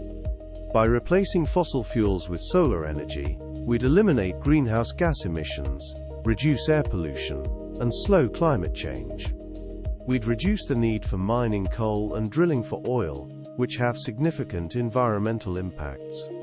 We'd create a sustainable energy system that could last for billions of years. But there's another environmental concern. What happens to all the heat? When we use energy, it eventually becomes heat. If we're generating enormous amounts of energy, we're also generating enormous amounts of heat. This heat would warm Earth's atmosphere, potentially contributing to climate change, even if we eliminate greenhouse gas emissions. However, this heat would be the same heat that Earth already receives from the sun. We're not adding new energy to the system, we're just changing how it flows. The total amount of energy in Earth's system would remain the same, so the long-term temperature would be the same. But there could be short-term effects. If we suddenly start capturing and using large amounts of solar energy, we might temporarily increase Earth's temperature until the system reaches a new equilibrium. But this would be a one-time effect, not an ongoing problem. The bigger environmental question might be about resource use. Even if we can capture solar energy cleanly, we still need materials to build the collectors, and we still need to manage waste. If we're generating enormous amounts of energy, we might also be generating enormous amounts of waste, unless we develop better recycling and reuse systems. But these are challenges we can solve. The environmental benefits of unlimited clean energy far outweigh the costs. The key is to develop the technology responsibly, minimizing environmental damage while maximizing benefits. Chapter 6: The Economic Transformation. If we could capture all of the sun's energy, it would trigger the most profound economic transformation in human history. Energy would become essentially free, which would change the cost structure of almost everything we do. Currently, energy is a significant cost in almost every industry. Manufacturing requires energy. Transportation requires energy. Heating and cooling require energy. Even services that don't seem energy intensive, like banking or healthcare, require energy to power buildings, computers, and other infrastructure. If energy becomes free, the cost of almost everything would decrease. Manufacturing would become cheaper, because energy costs would disappear. Transportation would become cheaper, because fuel costs would disappear. Food production would become cheaper, because irrigation, processing, and transportation would cost less. This would lead to deflation, a general decrease in prices. While deflation can be problematic for economies that rely on growth, it could also lead to increased prosperity, as people's purchasing power increases. Things that were once expensive would become affordable, and things that were once impossible would become possible, but the energy industry itself would be transformed. Currently, the global energy industry is worth trillions of dollars and employs millions of people. The solar industry alone has already become a major source of employment. According to the International Renewable Energy Agency, the global solar workforce reached 3.8 million jobs in 2019, encompassing roles in manufacturing, installation, and maintenance. In the United States, according to the Solar Foundation's National Solar Jobs Census, there were over 250,000 solar jobs in 2020, reflecting a 167% increase since 2010. The solar industry has been one of the fastest growing job sectors in the United States, creating employment opportunities, even as other energy sectors have declined. If energy becomes essentially free, traditional fossil fuel industries would decline, but the solar industry would expand dramatically. New jobs would be created in building and maintaining solar collectors, managing the energy grid, developing new technologies, and manufacturing the materials needed for solar infrastructure.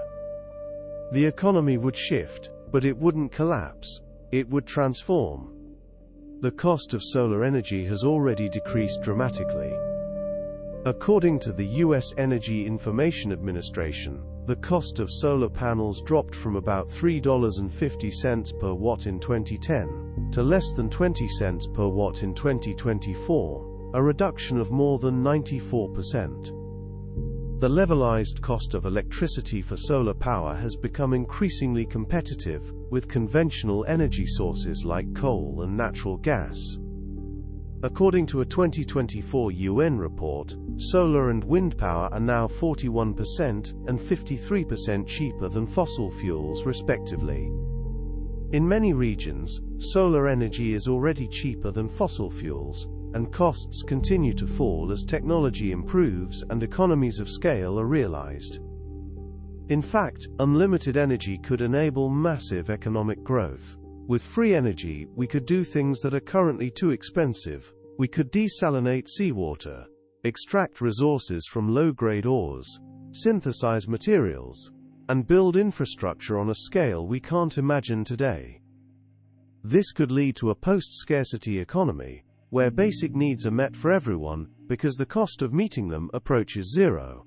Food, water, shelter, and energy could become abundant and cheap, eliminating poverty and inequality. This is a vision that has captivated thinkers for centuries. A world where everyone's basic needs are met, where people are free to pursue their interests rather than struggle for survival. With unlimited energy, we could produce food in vertical farms, using artificial light and controlled environments. We could desalinate seawater to irrigate crops. We could power food processing and transportation. The cost of food would plummet, making it accessible to everyone. Hunger could become a thing of the past, Water would become abundant through desalination. Shelter could be built more cheaply with energy-intensive manufacturing processes. Energy itself would be free. The basic necessities of life would become so cheap that poverty, in the traditional sense, would disappear. People would still have different levels of wealth, but everyone would have access to the basics. But this is optimistic.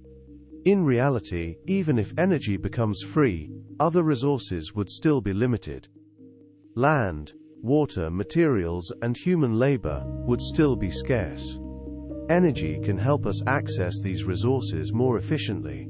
We could desalinate water, extract materials from low-grade ores, automate labor-intensive tasks, but it can't eliminate scarcity entirely. So we'd still face economic challenges, just different ones. Instead of energy scarcity, we'd face land scarcity, or material scarcity, or labor scarcity. The economy would still need to allocate scarce resources, still need to make trade-offs, still need to prioritize. Unlimited energy would solve some problems, but create others, shifting the constraints rather than eliminating them. Another economic impact would be on geopolitics. Currently, many countries depend on energy exports for their economies. Saudi Arabia, Russia, Venezuela, and other oil-producing nations derive significant revenue from energy exports. If energy becomes free, these countries would lose this revenue source, potentially destabilizing their economies and governments. But countries that currently import energy would benefit. They'd no longer need to pay for energy imports, freeing up resources for other uses. This could shift global economic power, benefiting some countries while harming others. The transition would also create winners and losers within countries. People who work in the energy industry would lose their jobs, while people who work in industries that benefit from cheap energy would see their prospects improve. This could increase inequality during the transition, even if the long-term outcome is more prosperity for everyone. Coal miners, oil workers, natural gas employees, millions of people would need to find new jobs. Many of these jobs are in specific regions, creating concentrated economic impacts. Entire communities built around fossil fuel extraction would need to transform. This would be painful, requiring retraining, relocation, and economic support. But it would also be necessary as we transition to a cleaner energy system. At the same time, new industries would emerge. Solar panel manufacturing, installation, and maintenance would create millions of jobs. Energy storage, grid management, and new technologies would create more. The economy would shift, creating new opportunities even as old ones disappear. But the transition would be uneven, benefiting some while harming others. This is why managing the transition is so important. We can't just let markets decide. We need policies that support workers and communities through the transition. We need retraining programs, economic support, and investments in new industries. We need to ensure that the benefits of unlimited energy are shared widely, not concentrated in the hands of a few. The long-term outcome would be more prosperity for everyone, but the path to get there would be challenging, requiring careful planning and support. This is one of the great challenges of the energy transition. How do we move from the current system to a new one without leaving people behind? But perhaps the biggest economic question is, who would own and control this technology? If capturing solar energy requires massive infrastructure, whoever builds and controls that infrastructure would have enormous power. This could lead to new forms of economic concentration, with a few companies or countries controlling the world's energy supply.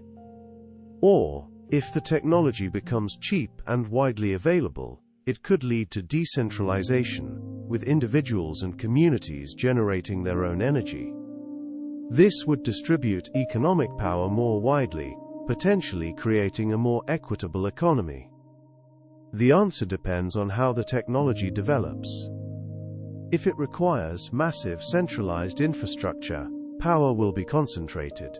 If it can be deployed at small scales, power will be distributed. Currently, solar panels are becoming cheaper and more accessible, suggesting that decentralization is possible. But capturing all solar energy would require infrastructure on a scale we can't imagine. So even if small-scale solar becomes common, capturing all solar energy would likely require some form of centralized system, which would concentrate power. This raises questions about governance and regulation. How do we ensure that unlimited energy benefits everyone, not just those who control it? How do we manage the transition from the current energy system to a new one? How do we address the economic disruption that would occur? These are questions we'd need to answer as a society, but the potential benefits are enormous. Unlimited clean energy could eliminate energy poverty, reduce economic inequality, and enable prosperity for billions of people. It could solve many of humanity's greatest challenges, while creating new opportunities we can't yet imagine. Chapter 7: The Social Transformation. If we could capture all of the sun's energy, the social impacts would be profound and far-reaching. Energy access is fundamental to human development, and unlimited clean energy would transform societies around the world. Currently, about 759 million people worldwide lack access to electricity, primarily in rural areas of Africa and Asia. That's almost 1 in 10 people on Earth. These communities rely on kerosene lamps, wood fires, and diesel generators, sources that are expensive, polluting, and often unreliable. Without electricity, children can't study after dark, businesses can't operate efficiently, and healthcare facilities can't store vaccines or power medical equipment. The impact of energy poverty is profound. In villages without electricity, life stops when the sun sets. Children can't do homework, businesses can't operate. Health clinics can't refrigerate medicines. The internet is inaccessible, cutting off communities from global knowledge and opportunities. Energy poverty traps people in poverty, limiting education, health, and economic opportunity. Solar energy has already begun transforming these communities. Off-grid solar systems, ranging from small solar lanterns to larger home systems, are bringing electricity to remote villages for the first time. These systems are simple: a solar panel, a battery, and some lights or a phone charger. But they're transformative, bringing light to darkness, power to powerlessness. In Africa, companies are installing pay-as-you-go solar systems that allow families to access electricity through mobile payments. Instead of paying hundreds of dollars up front for a solar system, families pay small amounts each week using their mobile phones. Once they've paid off the system, they own it. This makes clean energy affordable even for the poorest households, and it's transforming lives across the continent. But these are small-scale solutions. With unlimited solar energy, the transformation would be complete. Every village, no matter how remote, could have reliable electricity. Not just a few lights, but full electrical infrastructure, enough to power schools, hospitals, businesses, and homes. The internet could reach every corner of the world, connecting isolated communities to global knowledge and opportunities. With unlimited solar energy, this transformation would accelerate dramatically. Every village, no matter how remote, could have reliable electricity. Schools could have lights and computers. Health clinics could refrigerate medicines and power medical equipment. Businesses could operate around the clock. The internet could reach every corner of the world, connecting isolated communities to global knowledge and opportunities. But the social impacts go beyond just access. Energy poverty is closely linked to other forms of poverty. When people spend hours collecting firewood or water, they have less time for education or income-generating activities. When homes are filled with smoke from cooking fires, respiratory illnesses are common. When there's no refrigeration, food spoils quickly, leading to malnutrition. Unlimited clean energy would address all of these issues. Electric cooking would eliminate indoor air pollution. Refrigeration would reduce food waste and improve nutrition. Water pumps powered by solar energy would free up time, especially for women and girls who often bear the burden of water collection. The time saved could be invested in education, entrepreneurship, or simply rest and recreation. The gender impacts would be particularly significant. In many developing countries, women spend hours each day collecting fuel and water. With unlimited solar energy, this burden would disappear, giving women more time and opportunities. Girls could attend school instead of gathering firewood. Women could start businesses powered by clean energy. The economic empowerment of women would accelerate, with ripple effects throughout society. But unlimited energy would also raise questions about equity and access. Who would control this technology? Would it be distributed fairly, or would some regions or groups benefit more than others? These are questions we'd need to answer as a society, ensuring that the benefits of unlimited energy reach everyone, not just those who can afford it. The cultural impacts would also be significant. Energy shapes how we live, work, and interact. With unlimited clean energy, our relationship with energy would fundamentally change. We wouldn't need to conserve energy or worry about running out. We could use energy freely for heating, cooling, lighting, transportation, and entertainment.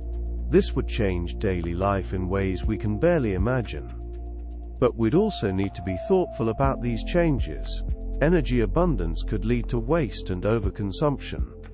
We'd need to develop new cultural norms around energy use, balancing abundance with sustainability. Even with unlimited solar energy, we'd still need to consider the environmental impacts of manufacturing, the materials we use, and how we manage waste. The social transformation would be gradual but profound. It would take decades or even centuries to fully realize the potential of unlimited solar energy. But the direction would be clear, toward a world where energy is abundant, clean, and accessible to all, transforming societies in ways we can only begin to imagine. Chapter 8: The Future Possibilities. If we could capture all of the sun's energy, it would enable technologies and ways of living that we can barely imagine. Let's explore some of the possibilities. With unlimited energy, we could revolutionize space travel in ways that are hard to imagine. Currently, space travel is limited by the amount of fuel we can carry. Rockets burn fuel to generate thrust, and once that fuel is gone, the rocket can't accelerate anymore. This is why missions to Mars take months, why missions to the outer planets take years, and why interstellar travel seems impossible. The problem is fundamental. Chemical rockets are incredibly inefficient. Most of a rocket's mass is fuel, and most of that fuel is used just to lift the fuel itself. It's a vicious cycle. The more fuel you carry, the more fuel you need to lift it. This limits how far and fast we can travel, constraining humanity to a tiny corner of our solar system. But if we could capture solar energy in space and use it to power spacecraft, everything would change. Solar sails, for example, use sunlight to push spacecraft, requiring no fuel at all. They work like wind sails, but instead of catching wind, they catch photons, particles of light. Each photon carries momentum, and when billions of photons strike a sail, they create a tiny but continuous push.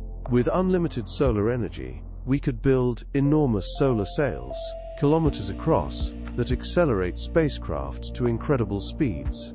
Unlike rockets, which burn fuel quickly and then coast, solar sails provide continuous acceleration.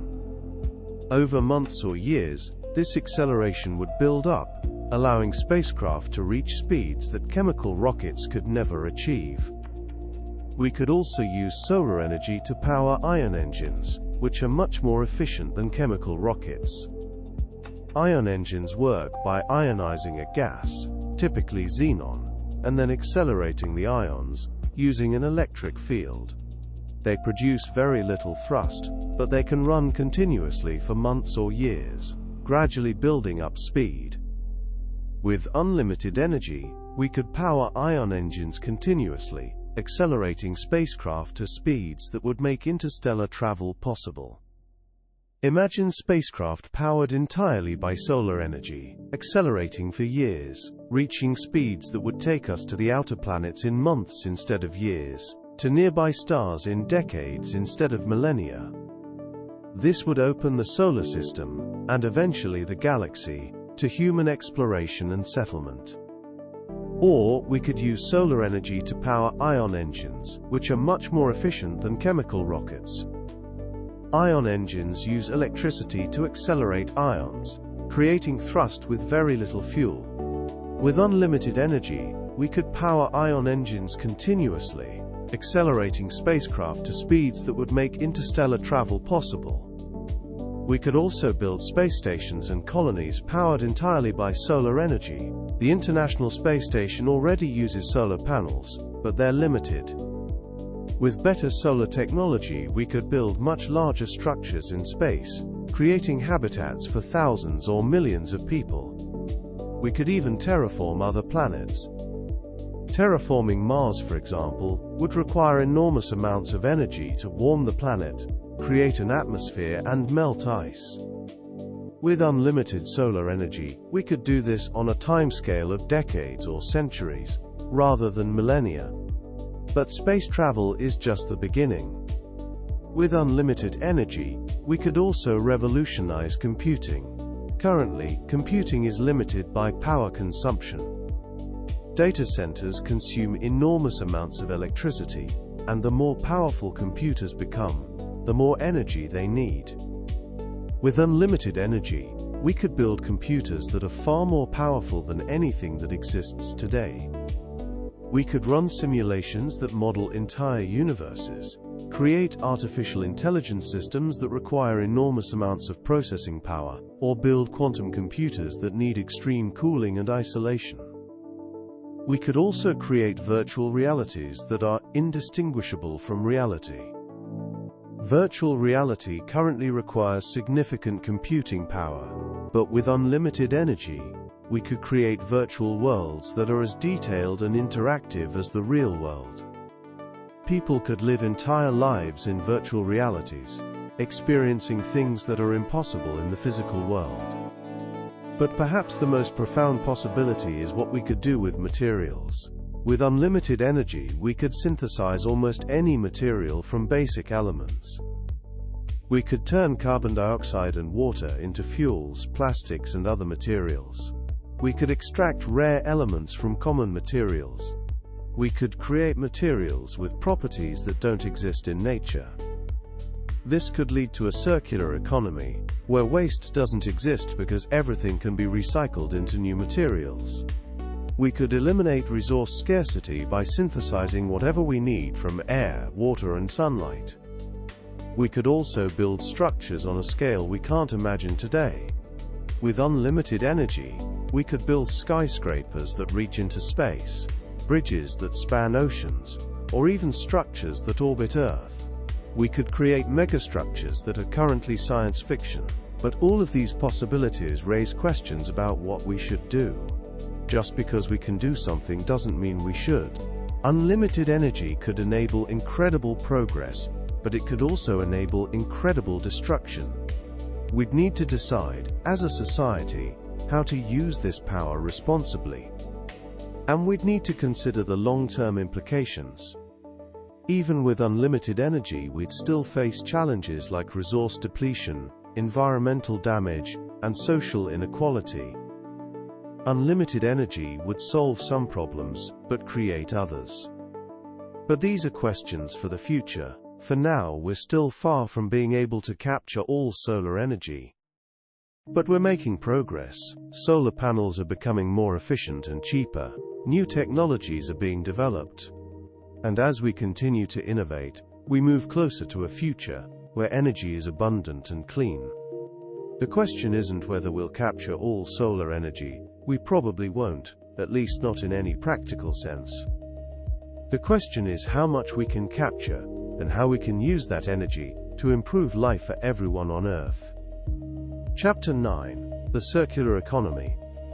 One of the challenges of capturing solar energy on a massive scale is what happens when solar panels reach the end of their lives.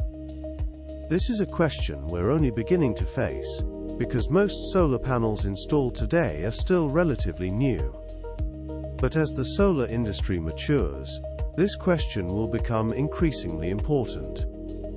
Currently, solar panels are designed to last 25 to 30 years, after which their efficiency declines. They don't stop working completely, they just become less efficient, producing less electricity from the same amount of sunlight. But eventually, they need to be replaced. With millions of solar panels being installed every year, we'll soon face a wave of panels needing disposal or recycling. The scale of this challenge is enormous. If we installed enough solar panels to power all of human civilization, we'd be talking about billions of panels. Over 25 to 30 years, we'd need to replace all of them. That's billions of panels that need to be removed, transported, and either recycled or disposed of.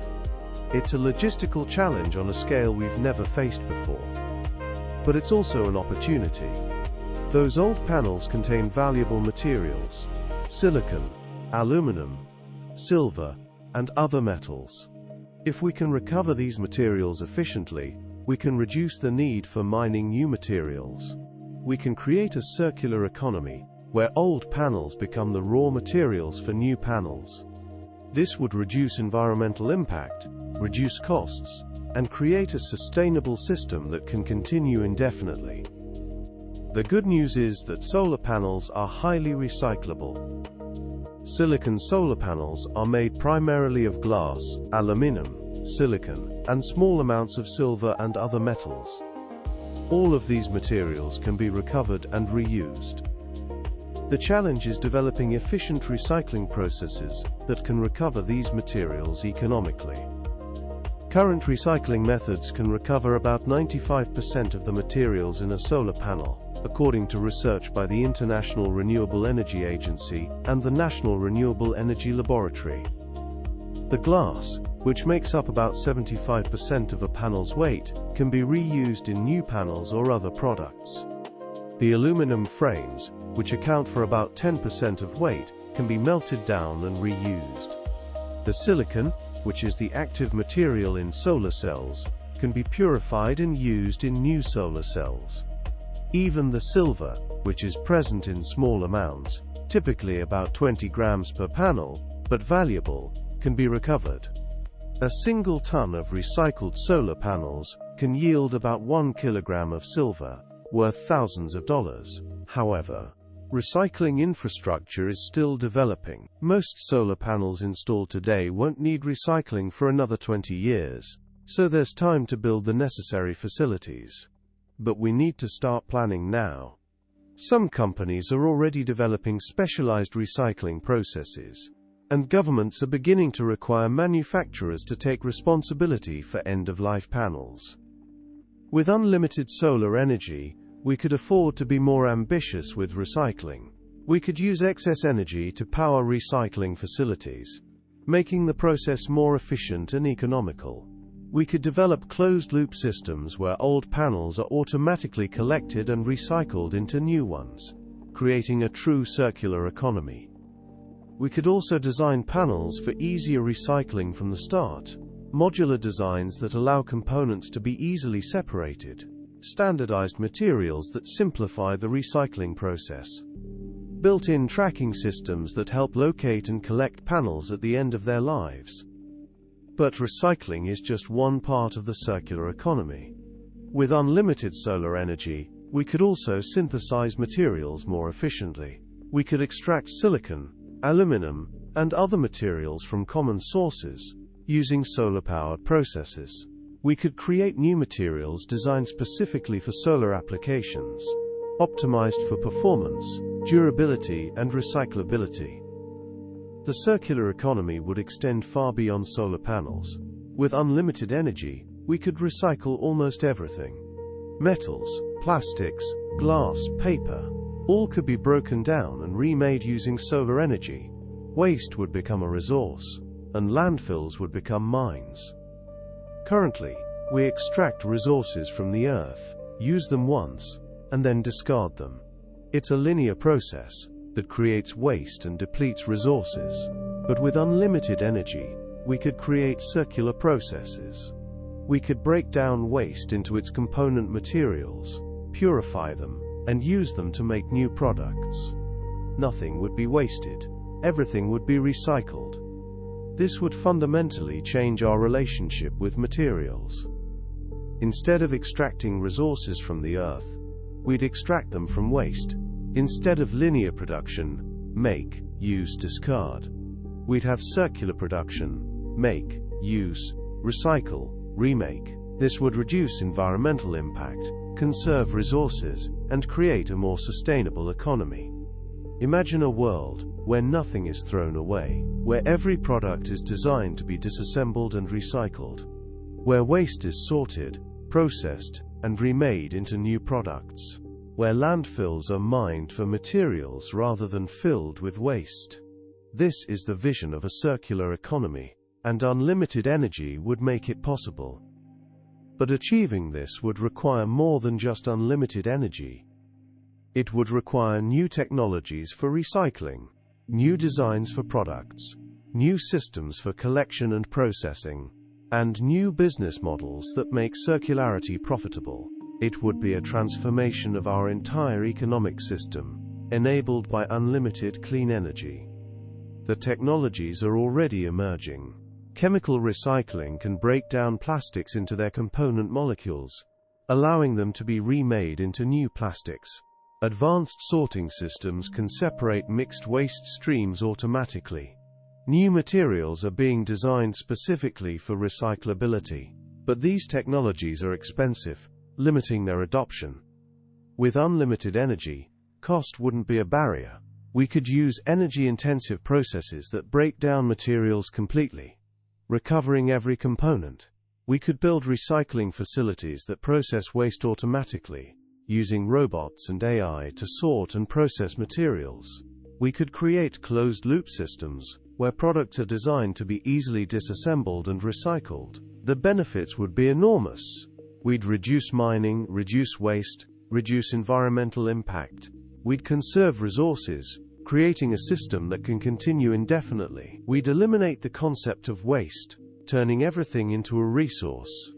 This is the promise of unlimited energy. Not just clean energy, but a completely sustainable economy.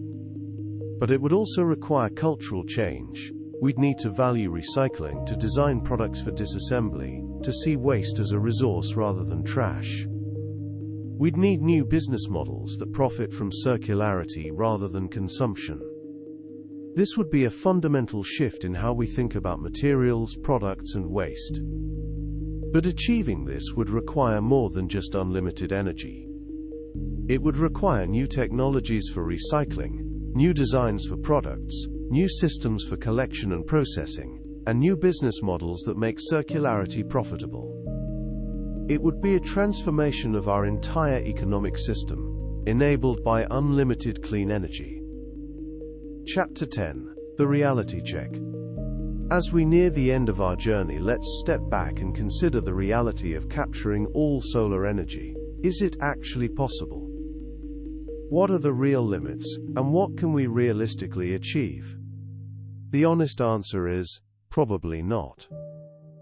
Capturing all solar energy that reaches Earth would require covering Earth's entire surface with collectors, which would destroy ecosystems, and is probably impossible with any technology we can imagine.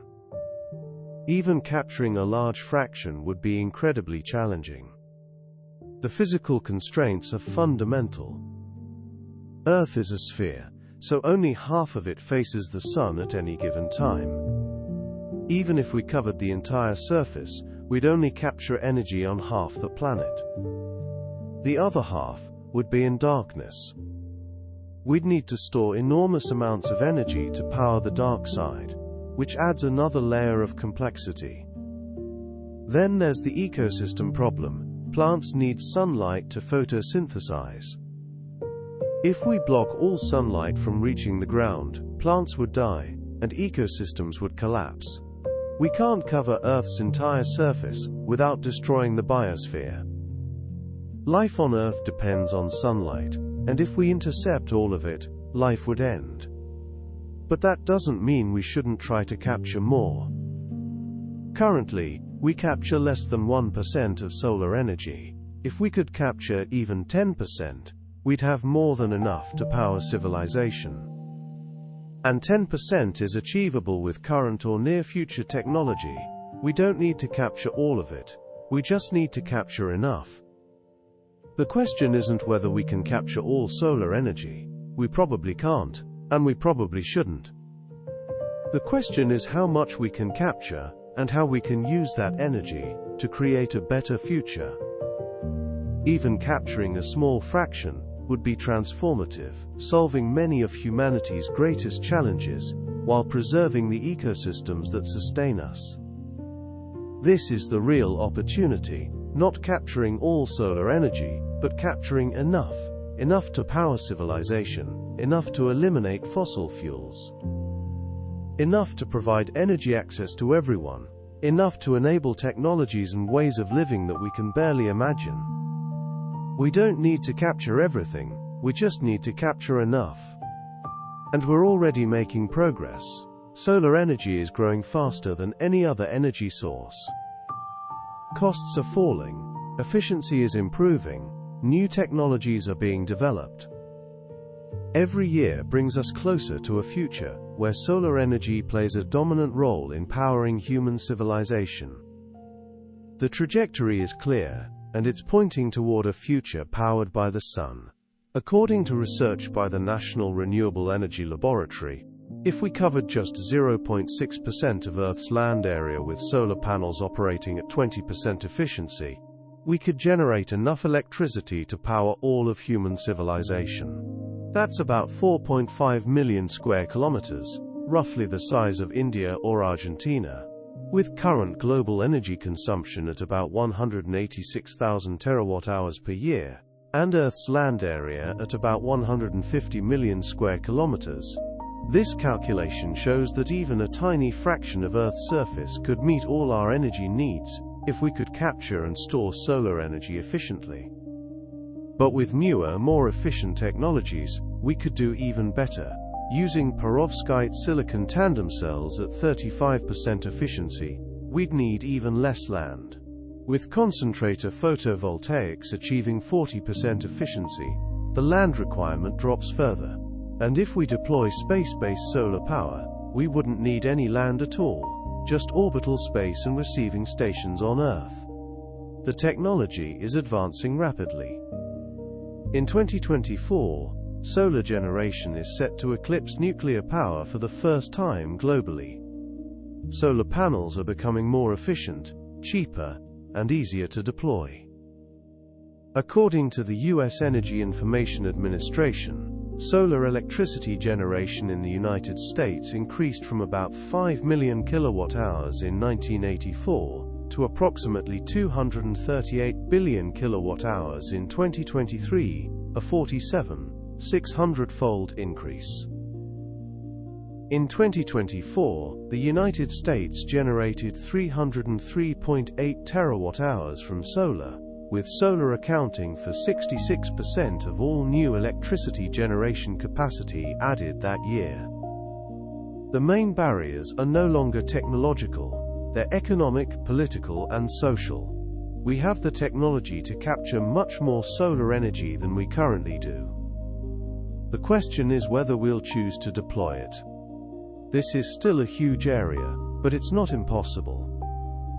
We could cover deserts, which have few plants and receive abundant sunlight. We could cover rooftops and parking lots, which are already developed. We could build floating solar arrays on reservoirs and lakes.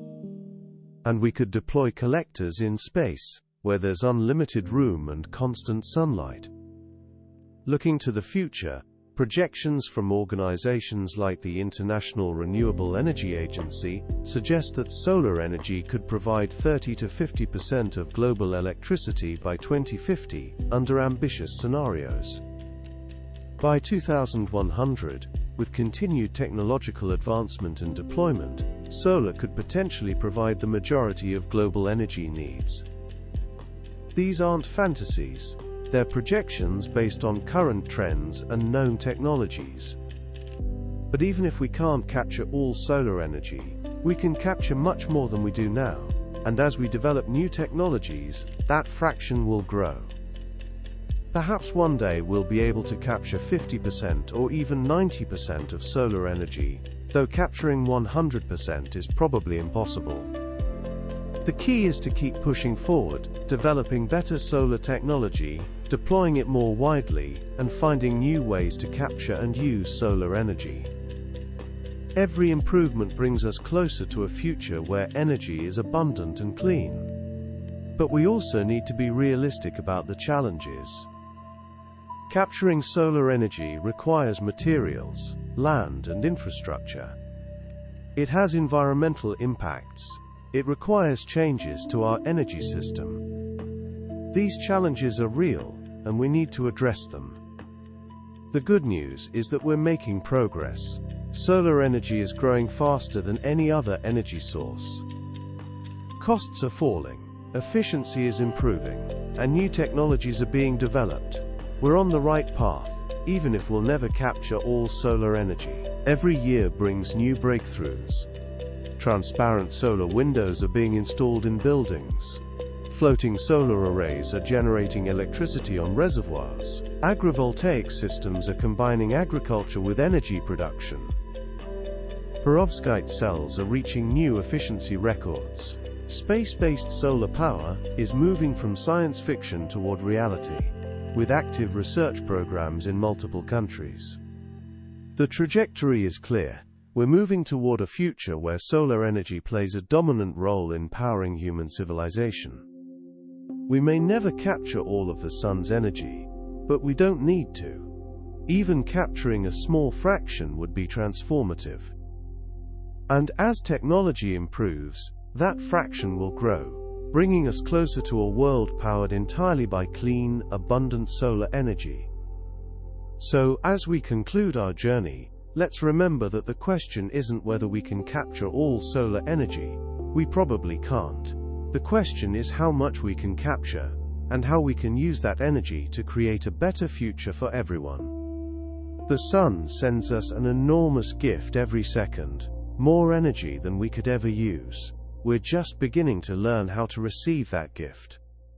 And as we continue to learn and innovate, we move closer to a future where energy is abundant, clean, and available to everyone. And now, as our 2-hour journey comes to a close, let's return to where we began. The question of what would happen if we could capture all the sun's energy. We've explored the physics of solar energy, the technological challenges, the environmental impacts, the economic transformations, and the future possibilities. The answer is complex. Capturing all solar energy is probably impossible, at least in any practical sense.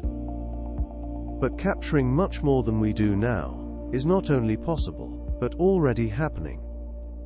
Solar energy is growing faster than any other energy source, and as technology improves, we'll be able to capture more and more of the sun's gift. The future of energy is bright, powered by the same star that has sustained life on Earth for billions of years.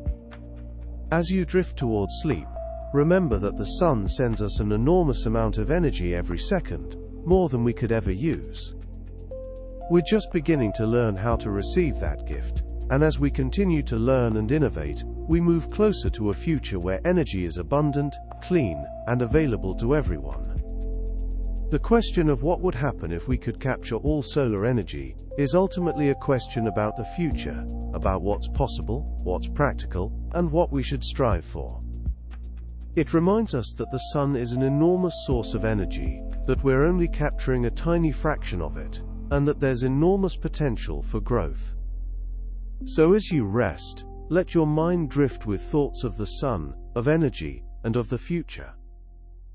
Imagine a world where energy is abundant and clean, where the sun's gift powers everything we do.